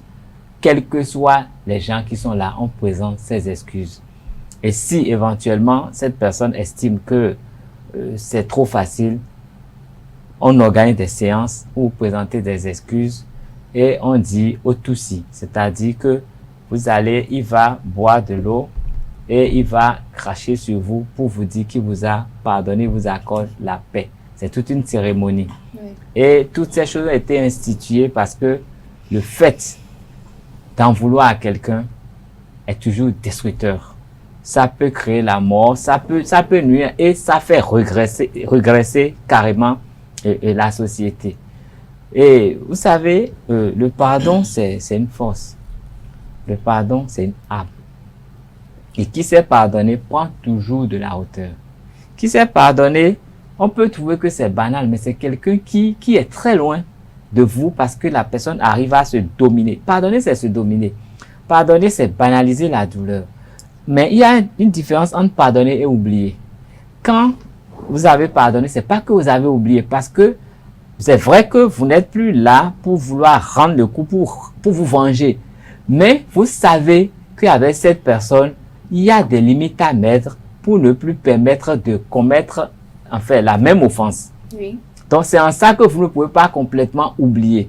Si vous voyez quelqu'un qui a l'habitude de poignarder les gens, ça veut dire que chaque fois que le voit avec un poignard, vous savez qu'il faut tout faire pour limiter ses mouvements, pour qu'il ne s'approche pas de vous, parce qu'après, il ne fera que vous présenter des excuses, alors que lui, il a cette manie de poignarder les gens. C'est un schéma que je fais. Hein. Ouais. Donc, quand on sait que c'est quelqu'un impoli naturellement, on évite de lui donner l'opportunité de s'adresser à vous en certaines circonstances pour ne pas avoir à essuyer les effets de son impolitesse. Mais je crois que c'est fondamental de pardonner. Il faut apprendre à pardonner. C'est pas facile. C'est difficile, c'est hyper difficile, même parce qu'il y a des choses que vous pouvez ruminer pendant des années. Mais il faut tout faire pour dominer. Il faut tout faire pour ne pas... Parce que quand on ne pardonne pas, c'est que on est prêt à rendre. Oui. Mais quand on veut rendre, vous savez que tu me gifles par exemple. Je ne tombe pas, je n'ai rien. Mais parce que j'ai ruminé ça longtemps, ça cultive en moi une force. Le jour que vous rendez, vous pouvez perdre l'âme. Vous pouvez mourir. Non! Parce que quand je mets toute cette rage-là, vous m'avez giflé peut-être, de façon... avec une concentration légère. Oui. C'est un coup qui est parti dans l'euphorie. Mais quand moi j'ai ruminé cette gifle-là, c'est que j'ai mis de l'énergie dans la gifle. Et puis un beau jour, vous êtes devant moi, je vous gifle. C'est pas sûr que vous puissiez survivre à ça. Mais vous m'avez fait du tort, vous m'avez peut-être humilié, mais moi je vous ai tué. Et il n'y a pas de comparaison possible. Généralement, quand on se venge, la vengeance dépasse l'offense qui a été commise. C'est pour ça qu'il faut apprendre à pardonner. Parce que quand vous avez dépassé l'offense, c'est que c'est vous qui êtes endetté maintenant. Si on suit la loi de Talion, c'est vous qui êtes endetté maintenant envers l'autre. Et l'autre aussi va vouloir se venger. Ça veut dire ça va revenir. Et quand on a fini, ça tombe sur les enfants. C'est comme ça. Ça ne s'arrête pas. Vous avez lu un peu, je crois, le Cid. Oui. Vous savez, Don Diego et Don Rodrigue, vous savez ce qui s'est passé. Don Gomas, c'est parce que c'est pour venger le père que le fils est allé. Et il a perdu son amour dans ça. Donc, vous voyez, ça schématise vraiment. Donc, cette histoire schématise la chose. Quand on est là, ne pas à vouloir se venger, c'est à vie. C'est à vie. Merci, avocat Leskitome. Alors, espérons nous connaître. Ne pas se faire justice. Parce qu'on remarque aujourd'hui qu'il y a des gens, ils pardonnent tout. Ils ne prennent rien à cœur. Peu importe ce qu'on leur fait comme offense, peu importe ce qu'on leur fait comme mal. Ils prennent ça sportivement, pour eux ça ne veut rien dire. Mais d'aucuns jugent que cela fait que cette personne n'a pas de personnalité. Parce que lorsqu'on te connaît, on sait que peut-être Abdek Adeachiro, lorsqu'on lui fait telle chose, il rend le coup par le coup. Ou Carles Kitome, lorsqu'on lui fait telle chose, il préfère se taire, il ne dit rien. Est-ce que ça ne change pas la personnalité de la personne? Après ça, je dis quelque chose. Si vous me giflez, il faut vous gifler, même sans vouloir me venger. Non, parce que dans l'élan. Non, c'est pas de la vengeance. C'est un réflexe. Vous me giflez, je vous gifle. Sans même vous en vouloir, je vous gifle proprement parce que c'est ça. La réaction était. Là, vous avez rendu. Mais quelqu'un d'autre n'aurait pas giflé. Non, d'une manière ou d'une autre, vous avez rendu. Je vous ai giflé, vous m'avez giflé, c'est fini. C'est une affaire, il faut se dominer. Dans certains contextes, quand vous me giflez, je vous gifle sans le savoir. C'est automatique.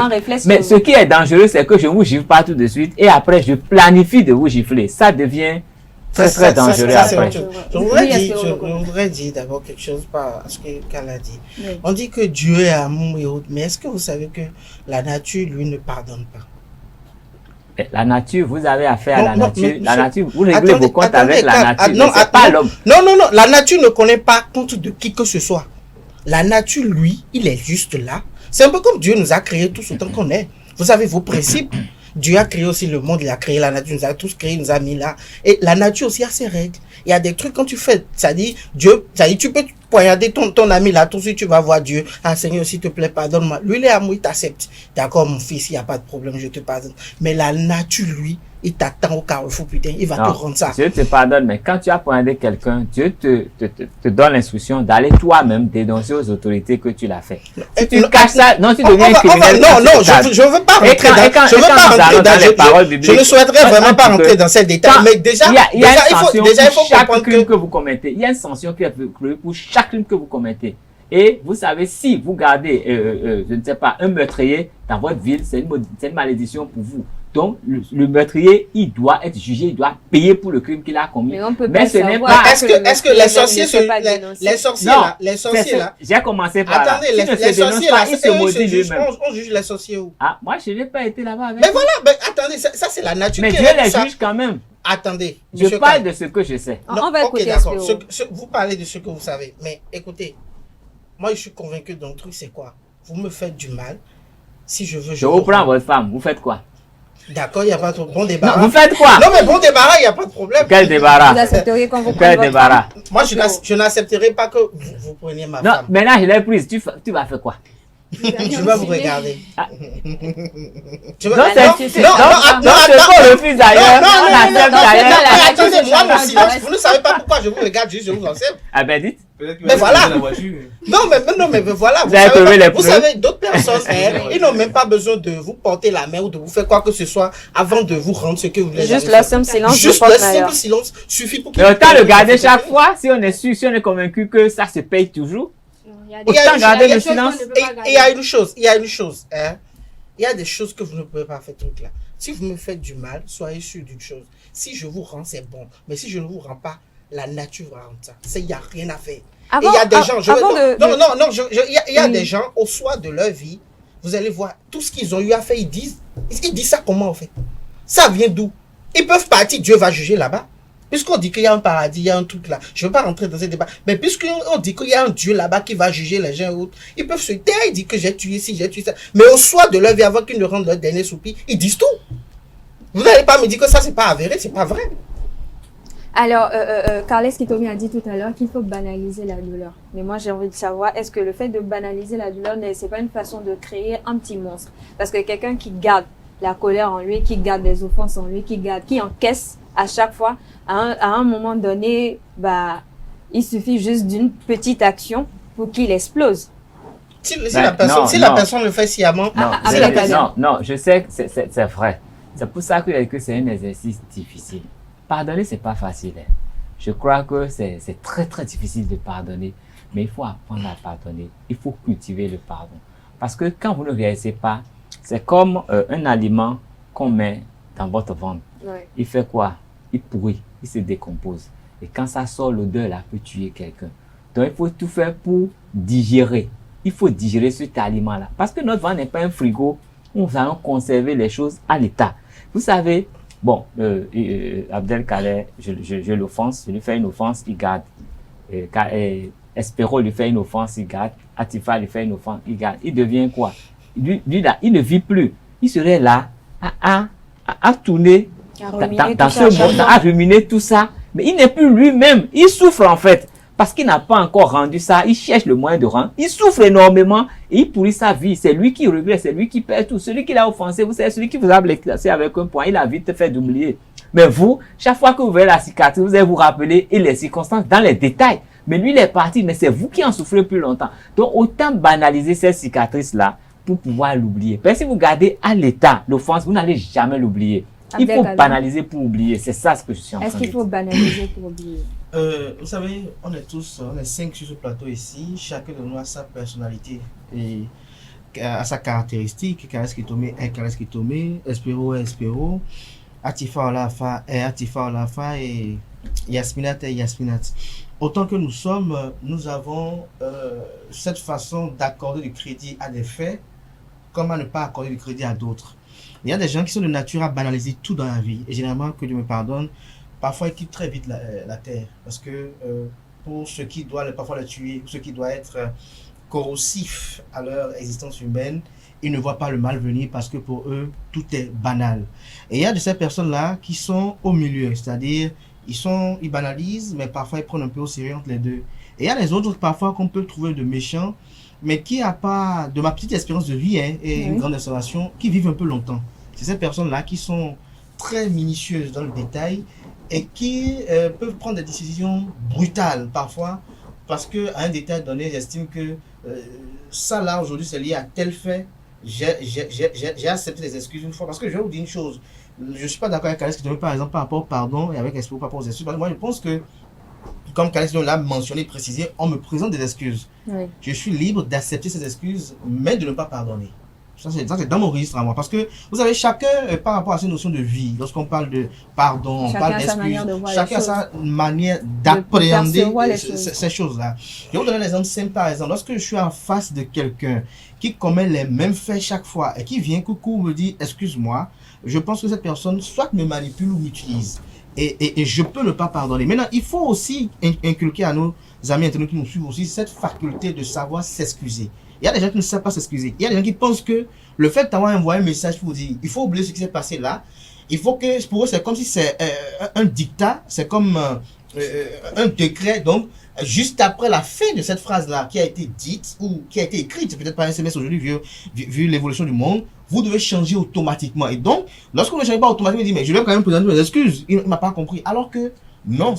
Demander des excuses à quelqu'un, présenter des excuses à quelqu'un, ça dépend de l'offense qu'on a commise. Et parfois, c'est tout un processus. Et un processus qu'on doit essayer d'aller jusqu'au bout. Lorsque vous faites pour vous, ça veut dire que lorsque vous êtes conscient vous-même, que vous avez commis une offense à l'égard de quelqu'un, que vous faites le processus conséquent, lorsque vous finissez le processus, là maintenant, vous vous abstenez, vous croisez les bras. La nature, elle prend la relève pour la suite. Parce que si malgré le fait que vous avez offensé et que pas que vous approchez de la personne par manipulation, par juste volonté de présenter des excuses pour la forme, mais que vous allez lui présenter des excuses de façon sincère et que vous agissez conséquemment pour que ces excuses-là soient acceptées. Si la personne ne les accepte pas après ou dit qu'elle vous accepte vos excuses mais ne vous pardonne pas, la nature, elle, s'en charge. Parce que c'est comme, par exemple, je me réfère à la loi islamique, par exemple. Lorsque je suis musulman et que je dois jeûner, je n'ai pas commis le jeûne et que je fais ce que la loi prescrit pour que je puisse compenser ce jeûne-là, lorsque je le fais, cette relation-là, moi je l'ai déjà fait, le reste, c'est à Dieu d'accepter.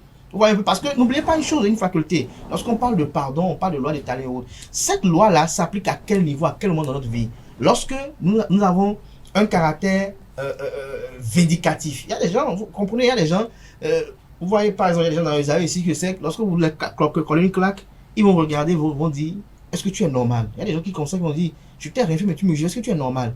Mais il y a d'autres, comme quelqu'un le disait tout à l'heure, qui ont un acte de réflexe ou gifler automatiquement en retour. Mais est-ce qu'on va en vouloir à eux? C'est pas de ça qu'on va parler dans la l'italien. Là, l'italien, ce qu'on dit dedans, c'est lié aux actes humains.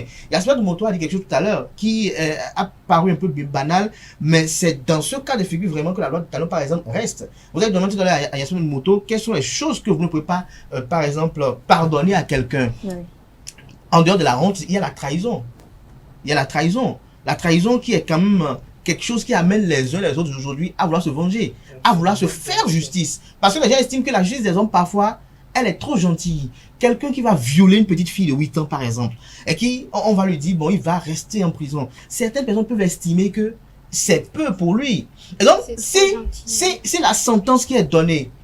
Quelle aurait pu être la juste sentence? Quelle aurait pu être la juste sentence? Ça reste une interrogation. On est sur un plan de division. Je ne vais pas peut-être dire qu'il faut dire qu'on lui ôte la vie. Mais dans d'autres pays, vous savez comment ils font cette justice-là? Par rapport à de faire comme ça. Et c'est condamnable. Vous voyez un peu. Et donc, lorsqu'on reste dans les enjeux de part et d'autre aujourd'hui, par rapport à cette loi, il y a une chose fondamentale qu'il faut faire observer. C'est qu'il faut faire un savant dosage. Mais dans le même temps, être dans les détails, comprendre ce que chacun vous fait, interpréter ce que chacun vous dit et savoir ce que vous devez faire. Et dans les processus de présentation d'excuses, dans les processus de volonté de vouloir faire comprendre à l'autre que vous avez commis un impair et que vous n'êtes pas, comment je vais dire, vous n'êtes pas fier de ce que vous avez commis, vous lui faites et vous le lui mettez cela. Parce que n'oubliez pas, il y a des gens qui ne mettent pas d'ondes négatives. Vous avez parlé tout à l'heure. Je voudrais dire un petit truc là. Je finis juste cette phrase. Il y a des gens qui ne mettent pas d'ondes négatives dans la vie.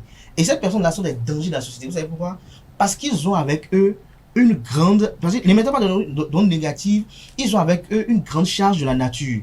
Et lorsque vous les offensez, lorsque vous les faites des choses aussi petites que vous les estimez parfois, la nature, elle prend la relève de leur vengeance parce qu'elle estime que ces personnes-là ne veulent du mal à personne. Ces personnes-là, elles positivisent tout. Et parfois, il nous arrive parfois vous allez voir, même que ce soit l'église, que ce soit même dans notre tradition, on dit, et à Goemagnon, ça dit tous les péchés que j'ai commis, sciemment ou inconsciemment, je demande pardon pour ça. C'est-à-dire qu'il y a des péchés parfois, il y a des choses qu'on commet de façon inconsciente, mais qui l'autre prend ça comme une offense terrible. Ouais. Et vous ne pouvez pas juger l'autre pour dire, pourquoi il l'a prise pour une offense terrible. Et donc, je dirais qu'il faut constamment observer son prochain. Lorsque je me réveille le matin, je vois Kales Kitome, il faut que je l'observe pour voir, est-ce que je suis dans un état d'esprit où j'ai eu à l'offenser, où je lui ai fait une mauvaise blague hier. Parce que lorsque on ne fait pas cette auto-évaluation et qu'on reste dans le carcan de ce que moi j'ai fait, non. La justice n'est pas que personnelle, elle est sociétale. Et donc, on va évaluer. J'ai entendu Abdelkader dire tout à l'heure que quelqu'un qui viole une fille et qu'on décide de l'envoyer en prison, qu'il trouve que la sentence n'est pas juste. Mais je voudrais dire une chose. C'est pas moi, certain. Il faut avoir fait la prison pour savoir si la sentence est juste ou pas.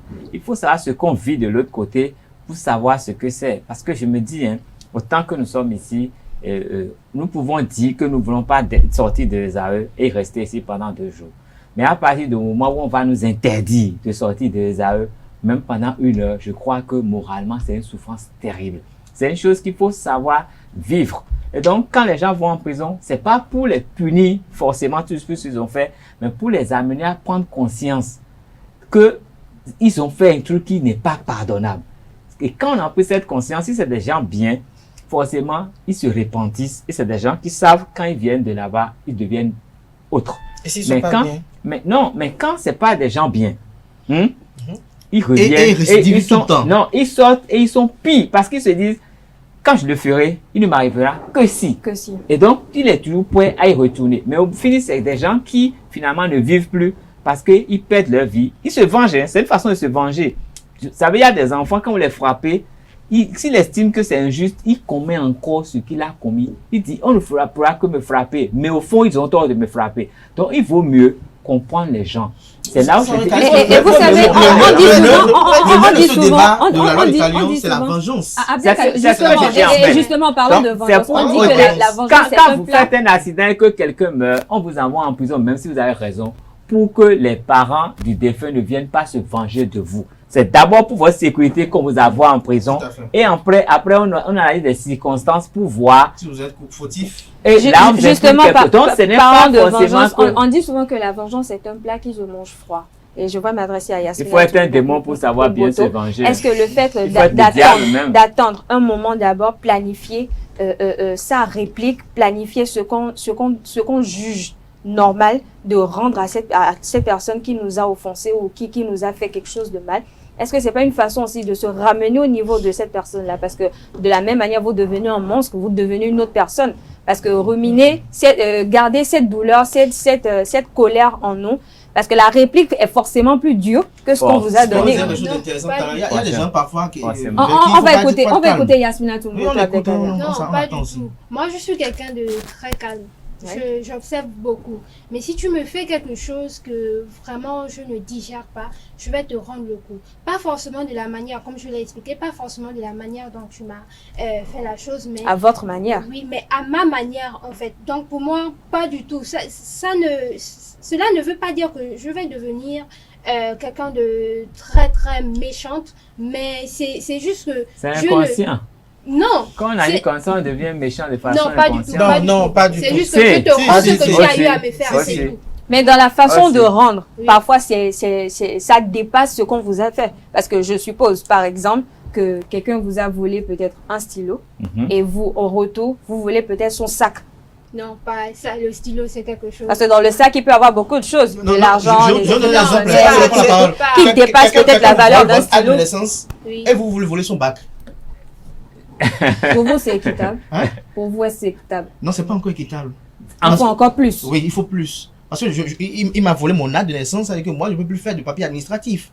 Donc moi, je m'arrange, si je ne peux pas trouver son acte de naissance, je vole tous ces diplômes si possible, pas que le bac. Si j'ai la main sur la licence, je prends la licence. Si j'ai la main sur le doctorat, je prends. Parce que, vous savez, il y a un phénomène fondamental, si on ne le dit pas, on le finit ce débat, moi ça me fera mal, c'est de faire comprendre la méchanceté de certains hommes. Kales ne me dira pas que à quelqu'un, il aura beau se taire. Je donne l'exemple à Kales qui doit vivre dans une maison à louer, par exemple, avec des voisins, ou parfois, pour un rien du tout, tape son enfant sans qu'il ne dise rien. Il peut se taire une fois en passant pour dire, bon, ça participe de l'éducation des enfants. Mais à un moment donné, il faut qu'ils se mettent en chose pour venir. Non, ça ne participe pas de l'éducation des enfants. Parce que je vous explique. On ne frappe pas un enfant comme on veut. Il y a l'éducation.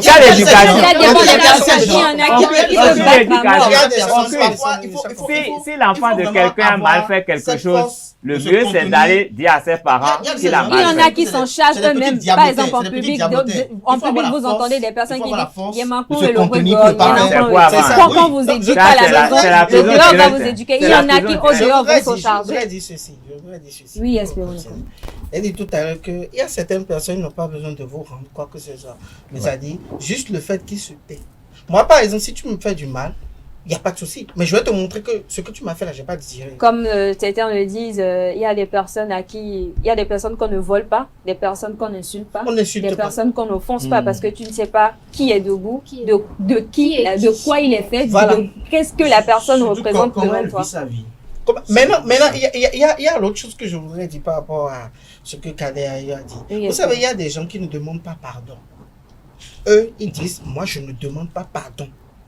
Je peux te dire, excuse-moi, mais je ne te dis pas pardon. Donc, un Parce signe que qu'on demande pardon pour eux, qu'à Dieu. Voilà, parce que pour eux, il n'y a qu'à Dieu qui peuvent demander pardon. C'est méchant. C'est être inconscient. Et je dis que même que ça, c'est une question d'éducation aussi. C'est peut-être une façon de voir les choses parce Non, que autant non, que nous sommes ici, non. on ne perçoit pas les choses de la même manière. Non, c'est aussi une question d'éducation. Mais vous savez, il faut d'abord être, quand vous posez un acte envers une personne et autres, Oui. venez d'abord présenter vos excuses, c'est que vous devez être conscient de ce que vous avez fait n'est pas bon. Mais il y en a d'autres, et ils te présentent des excuses, comme Juste vous l'avez comme dit ça. au départ, juste Après, comme ça pour ils voiler la vont- face pour ouais. continuer. Mais après, ils vont revenir te faire encore la même chose. chose. Mieux, tu leur dis automatiquement ce que tu m'as fait, je sais pas kiffé. Moi, par exemple, si tu m'offenses, il n'y a pas de problème. Moi, je vais te dire ce que tu m'as fait, mais je m'éloigne de toi. Si après, on redevient amis ou quoi que ce soit, si avant, j'avais l'habitude de manger avec toi, je ne mange plus avec toi. Si avant, j'avais l'habitude de passer chez toi pour te récupérer tout le matin, je ne te récupère plus. Peut-être tu viens au bord de la voie, je te récupère. Là, en fait, il y aura forcément un changement de comportement qui va t'amener à comprendre que vraiment ce que j'ai eu à le faire là, c'est pas Ça que... vous a vraiment touché. Mais pas que je le... Ça dit, c'est pas comme si je l'en veux encore pour quoi que ce soit. Il y a des gens qui m'ont offensé, Mais vous par exemple. réorientez les, Oui, les relations les que vous relations. avez avec Par ces exemple, il y a des personnes. gens qui m'ont offensé. Franchement, ils m'ont déçu du plus haut point. Et puis j'ai dit, bon, ok, d'accord. Je ne vous veux pas du mal. Il n'y a pas de problème. Mais quand je te vois, je vais te saluer, on continue. Je dis que la loi du talent, elle est d'abord la promotrice de la vengeance, mais on met aux prises deux extrémités. C'est-à-dire quoi? Ceux qui veulent se venger parfois pour rien du tout. C'est-à-dire que parfois, ils n'ont pas la patience de réfléchir, de comprendre l'offense commise pour savoir est-ce que cette offense a été commise de façon inconsciente, de façon pas inadvertance, ou peut-être de façon séante, c'est-à-dire de façon consciente. Ouais. Et l'autre chose également, sur laquelle, ce qui réveille parfois le monstre, parce que autant qu'on est, on a un monstre en nous qui dort. On a juste cette capacité, les uns les autres différemment, à canaliser ce monstre-là, à le dompter en nous, à le dominer en nous. Il y a ces personnes parfois qui ont l'art de réveiller le démon qui sommeille en chaque humain. Ces personnes-là, elles sont dangereuses. Elles sont, pour moi, je ne veux même pas, on est sur un plan de télévision, parce qu'il y a des gens parfois, ils te commettent la même erreur, la même chose, et parfois ils jouent avec ton intelligence. Vous savez, il n'y a pas chose qui énerve plus l'humain que lorsqu'il sent qu'on joue avec son intelligence, lorsqu'il sent qu'on se fout de lui. Aucun humain n'admet cela, qu'on se fout de lui. C'est-à-dire que la personne vous offense, mais après, vous sentez qu'elle elle vous tourne en dérision. C'est des facteurs qui vous amènent parfois à recourir à la vengeance. Ou quand tu décides d'en discuter, ils te disent, mais ils ont des raisons. Vous savez, il y a certaines personnes qui vous diront que parfois la vengeance, elle est participative à l'éducation de la société. Parce qu'il faut amener à faire comprendre à certaines personnes que dans cette vie, tout n'est pas permis.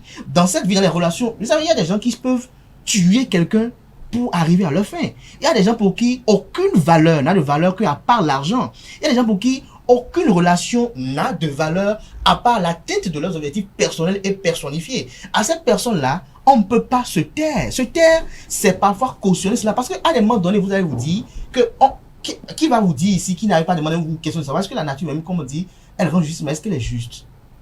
À des moments donnés, on se pose cette question de savoir est-ce que la nature même, est-ce qu'elle est juste? Parce qu'on voit des gens qui ont commis tellement de mal et tout le monde est unanime sur les mots qu'ils ont eu à commettre, mais cette personne-là parfois réussissent. Et vous allez vous dire, lorsque je vais rester dans le régional de Calais, on va vous dire que la providence, elle sait à quel moment elle va le faire rendre gorge. Ça peut être au soir de sa vie, ou parfois même Et c'est là où je C'est là où je suis même pas d'accord avec les écrits bibliques. Je crois qu'un jour on avait fait ce débat avec Alex Ndomé, où on dit parfois que la peine ou les offenses que le père n'a pas fini d'expier, l'enfant va les expier. De quel droit, moi, je vais venir faire ce que mon père a commis comme péché? Pourquoi? C'est comme le dit les actes de nos parents. C'est une erreur de venir par lui. C'est comme le dit les actes de nos parents, les répercussions sur la vie. Je vais conclure en disant et en invitant Non, mais il faut renier l'héritage de vos pères. L'héritage, je ne peux Si pas ils ont la possibilité de partir, ils vont partir avec. Merci à tous les S'ils ont la possibilité de partir, ils vont partir avec. Je dis à nos amis internautes, je regarde on a que dire à nos amis internautes que de ne pas faire de la vengeance le plat de résistance quotidien, de toujours garder en eux leur foi et de confier tout à la nature. Parce que la nature, elle est la meilleure justicière. Je reste ferme sur cela. Mais en revanche, lorsque quelqu'un vous offense dans la vie associative et que vous acceptez ses excuses et qu'il arrive à des moments donnés que vous avez la possibilité de lui rendre la pareille. Exactement, comme l'a dit la loi d'Italien, 1 pour 1, donc pour c'est-à-dire que quoi? Je lui ai demandé de l'eau parce que j'avais soif et il m'a pas donné de l'eau. Parce que j'avais soif alors qu'il avait de l'eau dans sa jarre. Je suis dans la même maison avec lui, il vient me demander de l'eau. Je fais exprès, juste une seule fois, de ne pas lui donner l'eau pour que cette personne sente qu'est-ce que ça fait ressentir lorsqu'on a vraiment soif et qu'on ne l'a pas. Pas que je le fais à tout de suite. Juste pour faire remonter la personne. Parce que ça peut l'éviter. Je voudrais dire ceci je vais raconter même une petite anecdote très rapidement parce qu'on est presque à la fin. Pour vous montrer comment la nature rend.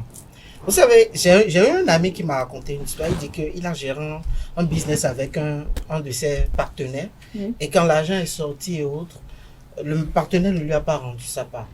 Il a pris tout, enfin, la cagnotte, il est allé créer sa ferme. Il a commencé, il a acheté des poulets, des poussins et autres.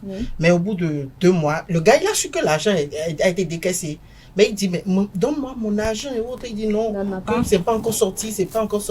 Mais putain, le gars, il a créé son entreprise et autres.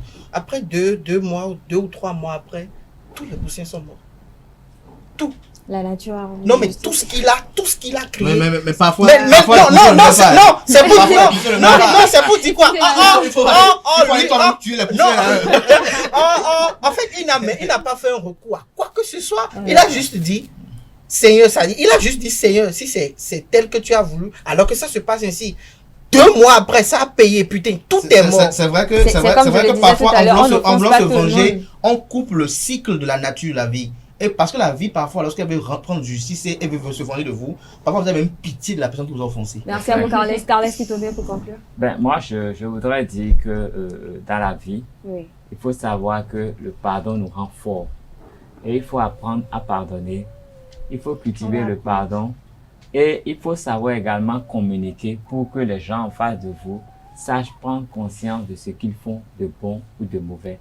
Parce que ne pas pardonner, ça vous ruine vous-même. Ce n'est pas l'autre qui souffre. Parce qu'on vous a offensé et parce que vous n'avez pas pardonné, vous souffrez, vous détruisez. Donc, pour ne pas se détruire, il faut tout faire pour apprendre à pardonner. Yasmina Tumboto.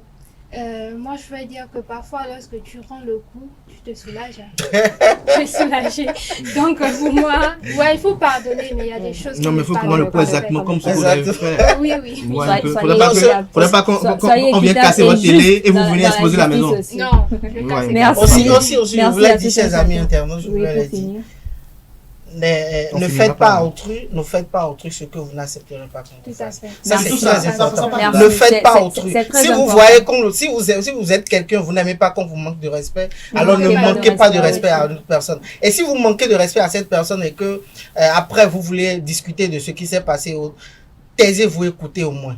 Parfois, c'est très important. Merci à vous, Espérons nous quand même. Merci à vous, Abdelkader Chiro. Merci à Carles Kitome. Merci également à Yasmina Tumboto. J'espère vivement vous revoir sur un autre panel parce que c'était un plaisir d'être en votre compagnie et en votre compagnie également, cher monsieur. C'était un plaisir aussi de vous voir aussi bien endimanché comme ça. Et demain, c'est l'anniversaire d'Abdelkader, donc peut-être que le week-end, ça va très bien. Je ne suis pas le bon chanteur. J'invite tout le monde ici à chanter pour eux parce que nous ne serons pas là. Demain, nous ne sommes pas là. Mais moi, je vous invite à chanter pour lui. Je sais que vous avez une belle voix. Il faut chanter pour lui. Moi, je vais l'accompagner. On y va. Allez. Mais bon, moi, vous savez, je parle anglais. Donc, je vais chanter en anglais. Je ne sais pas si vous avez fait l'anglais à l'école. Moi, je n'ai jamais parlé anglais. Je ne comprends rien à l'anglais. Allez-y, on vous accompagne. Avec ma plus belle voix. C'est pas donné à tout le monde. Avec ma plus belle voix. Happy birthday to you. Happy birthday to you. À son éminence Kader. Happy birthday to you, Abdelkader. Happy birthday to you. Merci à tous nos internautes. Merci pour la fidélité accordée à ce programme. Merci pour votre attention. Sans vous, on n'est pas là. Merci également à toute l'équipe technique qui, sans eux, cette émission ne serait pas possible. Merci pour tous ceux qui travaillent d'arrache-pied parce que c'est nous sommes devant la caméra. Mais derrière, il y a toute une équipe qui travaille. Merci pour tout. Merci pour l'attention accordée. Aujourd'hui, c'est vendredi et comme j'ai l'habitude de le dire, c'est le week-end. Profitez-en. À très bientôt.